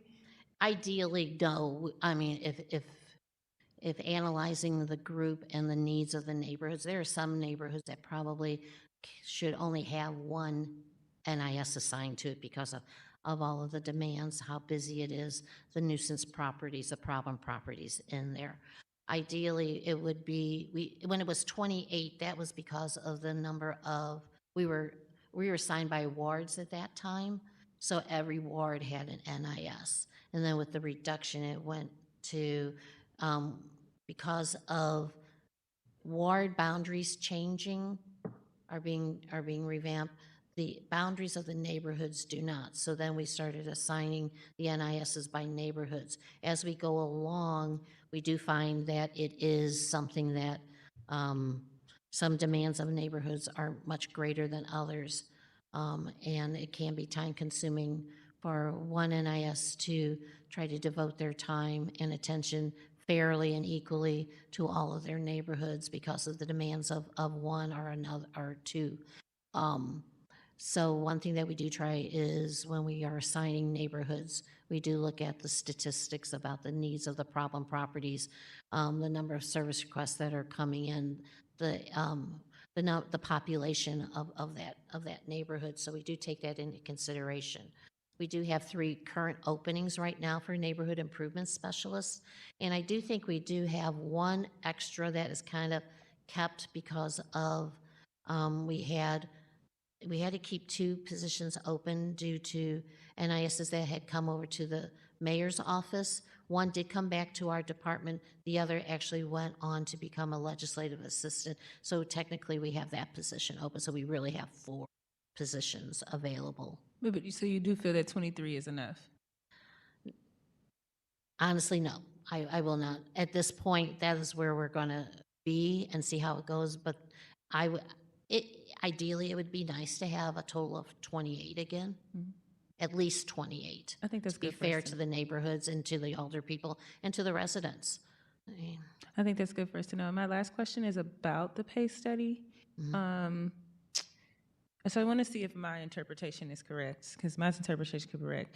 But when I looked at the pay study, it basically lowered the maximum salary for a neighborhood improvement specialist now. So like the range that we have now for a neighborhood improvement specialist, and I'm such an advocate for you all's department that Yes. I kind of like to look back. And so the pay study actually recommends the maximum that they have is lowers our range. And so I wanted to ask you about, my concern would be how that would impact employee morale, how that would impact the ability for folks to feel incentivized, because essentially, if that were adopted, you would have folks that have been in service and working for quite some time that would already be at their cap, or some would actually might be being paid right now above the cap that is identified in that pay study. And so I just wanted to ask you about that on the record. No, it already, the NSD staff, they do this job because they love what they're doing. They care. But they also have bills to pay. They have families to raise. They would like to go back to school maybe or pay tuition. They want to, have a good quality life too. And it has been very difficult with keeping them motivated, keeping the morale going. There's only so many donuts. There's only so many bagels. There's only so many lunches that we can do. It still doesn't, help, it's not being greedy. It's being recognized for the value that you are providing to the city of St. Louis and always being available to help other departments basically when they're short-staffed. We spent over 1,000 hours, about 1,500 hours just after normal business hours during the tornado from May until October was the cutoff. I had to do a prepare. And when you're doing 18 hours a day, it can get very tiring, but they kept going. I just can't emphasize, I am, they are the leaders of that department. I'm just here to kind of take the emails and try to get people organized. But, they need to be compensated for the value that they are providing. And it is far much greater than what they're being compensated for right now. We are all very grateful for our jobs. That is a given. We love what we do. But to be able to be helped, in the compensation part would not only raise the morale, but the value that you're adding to this position and recognizing, that services to residents are very well needed. You're also paying back the residents because what we were able, we're not cutting short of what we provide, but I just think we'll be able to hire more quality candidates and also retain the ones that have been working there for 2-3 years to have that experience and not have to train another new person because, and yes, we hear from the older people, I love, don't you dare move this person, or can't we keep this person, that, it's a stake through my heart. I would love to keep them all. I care about them all. And I know they care about their jobs and what they do. Otherwise, they would have been out that door a long time ago. I mean, but they stick it out. They have their comings, their ups and downs, but they know that, what they are, they're NISs, and they're here to serve the city and the residents. Thank you so much. I've Thank witnessed you. that service. I just wanted to make sure I stated on the record to my colleagues that the maximum pay ceiling is lower than the current pay for NISs in the pay study. I think that's just really important for us to know. Thank you. Thank you. Alderman Devotie. Thank you, Director Clifford, for the presentation today. It's very much appreciated. Just to make sure, and I just heard the Alderwoman's comment. I want to make sure we're all on the same page here. You would agree that the new pay bill actually puts the maximum pay for an NIS at a lower amount than what NISs are currently paid, correct? Correct, yes. And the starting too, yes. So not only was there not a good comparable in the compensation study, but NISs now have a regressive pay based upon the maximum retention amount. Is that correct? That is correct, yes, sir. I don't have anything else. I would like to say, just give a shout out to the two folks that I work with. There is no doubt in my mind that Justin Roloff and Shanika Jackson are rock stars. They make, I think, living in the Fifth Ward much easier than it otherwise would. They are extremely responsive. They are both hard workers. And they are constantly and consistently educating me about how city services are provided. So know that. And again, thank you for coming here today. Thank you, Alderman Devotie. Thank you. Thank you. One of the things you brought up was the wanting 12,000 more in city employee badges. Where would that account? Where was you looking to put that? Well, we had it would come under the contractual and other services, but it also maybe because it's over a certain dollar amount, I think would that be something I did submit it, and maybe it should come out of Yeah, because when I'm looking at your line item, I see salaries was changed a little bit. It looks like in materials and supplies, computer services, you asked for 10, you got 8. Yeah. So I'm just figuring out where did you all ask that? The issue arose after we submitted the final budget for review, and then there was a page that we had to submit for any changes. One change was updated. It was the salary for payroll specialists, but our computer software licenses, the increase was still denied, and the total for communication services, that was also the increase there was denied by 8,000. But the professionals, it would come under professional services, for the new employee ID badge machine. That's where it would come under. But I do believe, though, because we did not find this out till really about 3 weeks ago, the submission may have not been able to make it into the system. Got you. And so we're, I think we're on this conversation. What's the maximum that a NIS officer start at? The maximum that they make or the minimum that they start at? Maximum. Maximum, it's at, I think about 63, 64 is the total. And what would the pay study bring the maximum down to? The maximum would bring, or the new pay study would bring them down at about 5 to 8% below that. Outside of the 3% raise that they would get? Yeah. and the $1,000. I mean, we are very grateful. I mean, we are not, we love our jobs. Well, But we are to back it up, how many NIS are currently making the maximum pay maybe 3, out of 23? yes. And that is basically because they are very, without naming name, but they have been with the department for a very long time, Mhm. very long time. And then the other, because it was interesting what the Alderwoman from the 7 brought up of how the pay study would bring down the maximum. Curious of like the thought of that. You said would bring it down to about roughly 50, from 63 you said to about how much? Probably about 58 to 60 would be the maximum. That would be when they have maxed out at that. At that pay grade, Right. and then they would have to go and They're supervise. starting in the mid 40s right now. So how, if the maximum would be 58, how many of those employees are currently making the maximum of 58? Maybe 1. Most of them are still even below the Below that. maximum. Yes, sir. Yes, sir, Okay. they are. And some that have been here for a long time. I mean, not as long as some of the others, but, over 10 years, And then the ones, I'm assuming that's over the maximum, their pay grade with the new pay study wouldn't. would not be affected. No, So the 3 that's making over the maximum would still make that correct. 60.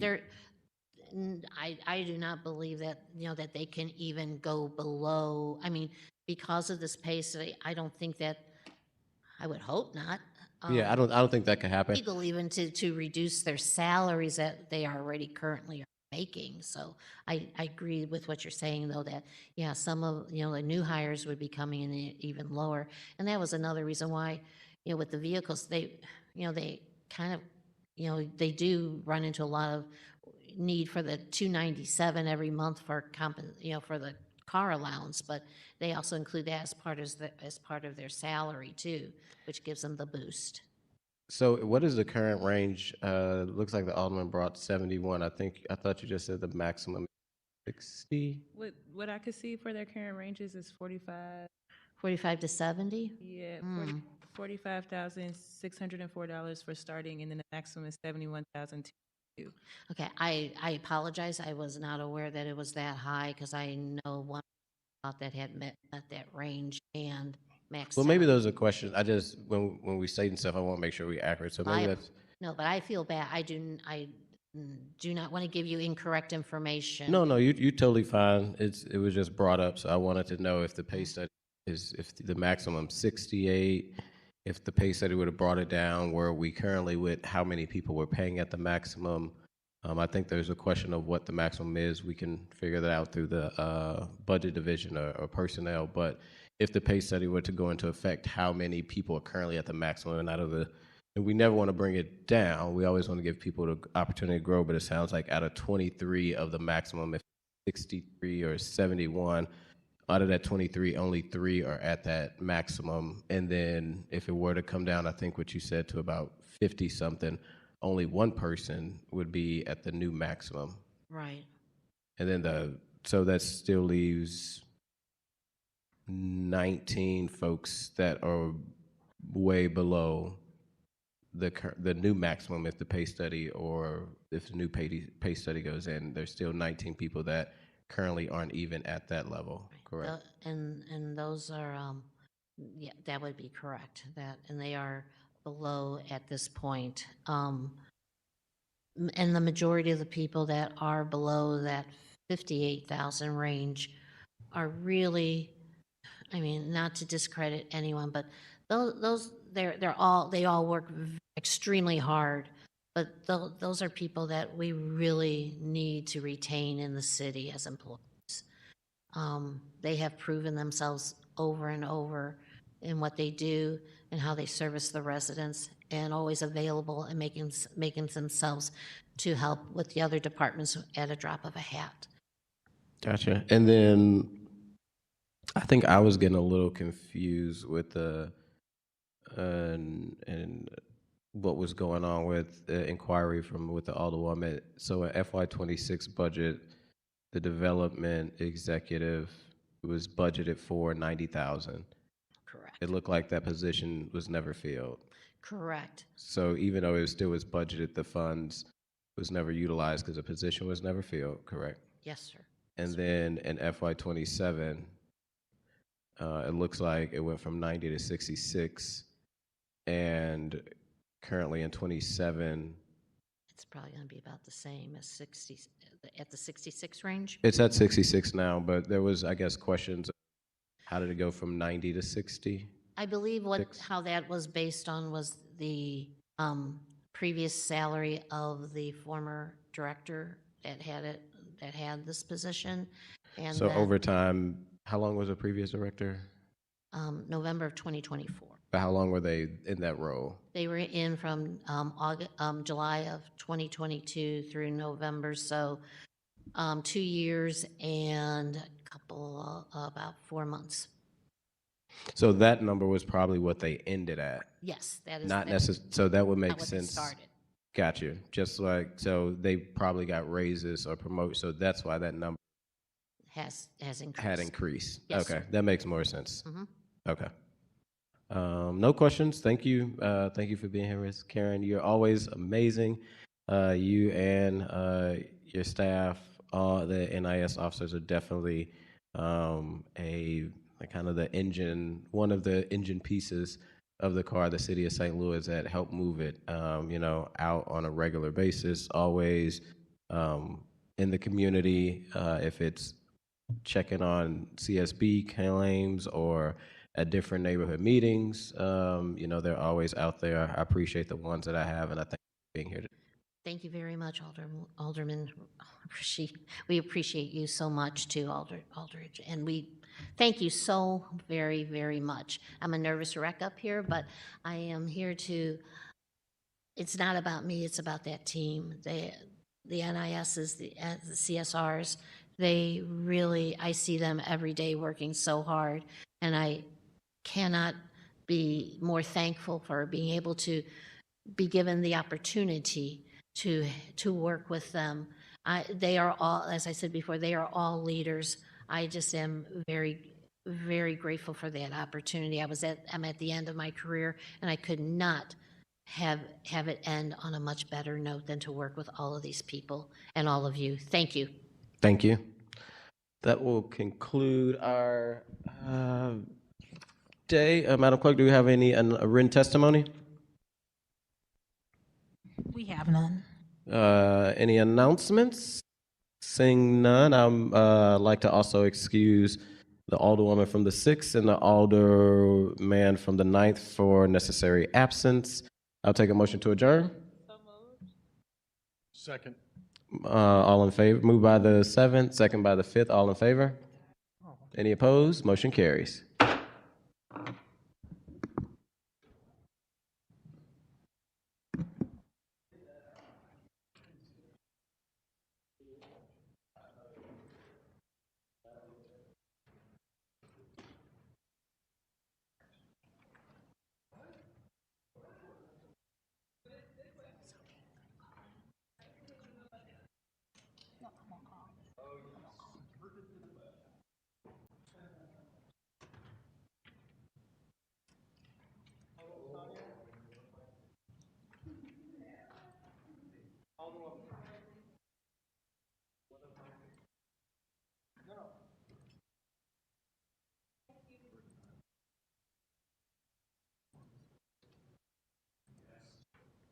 Okay.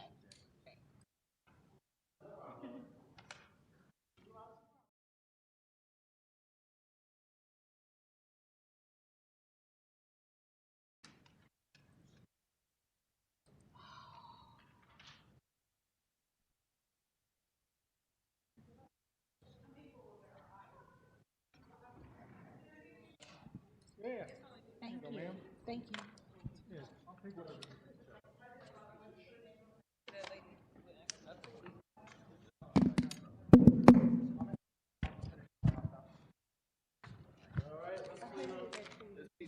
Excuse me, but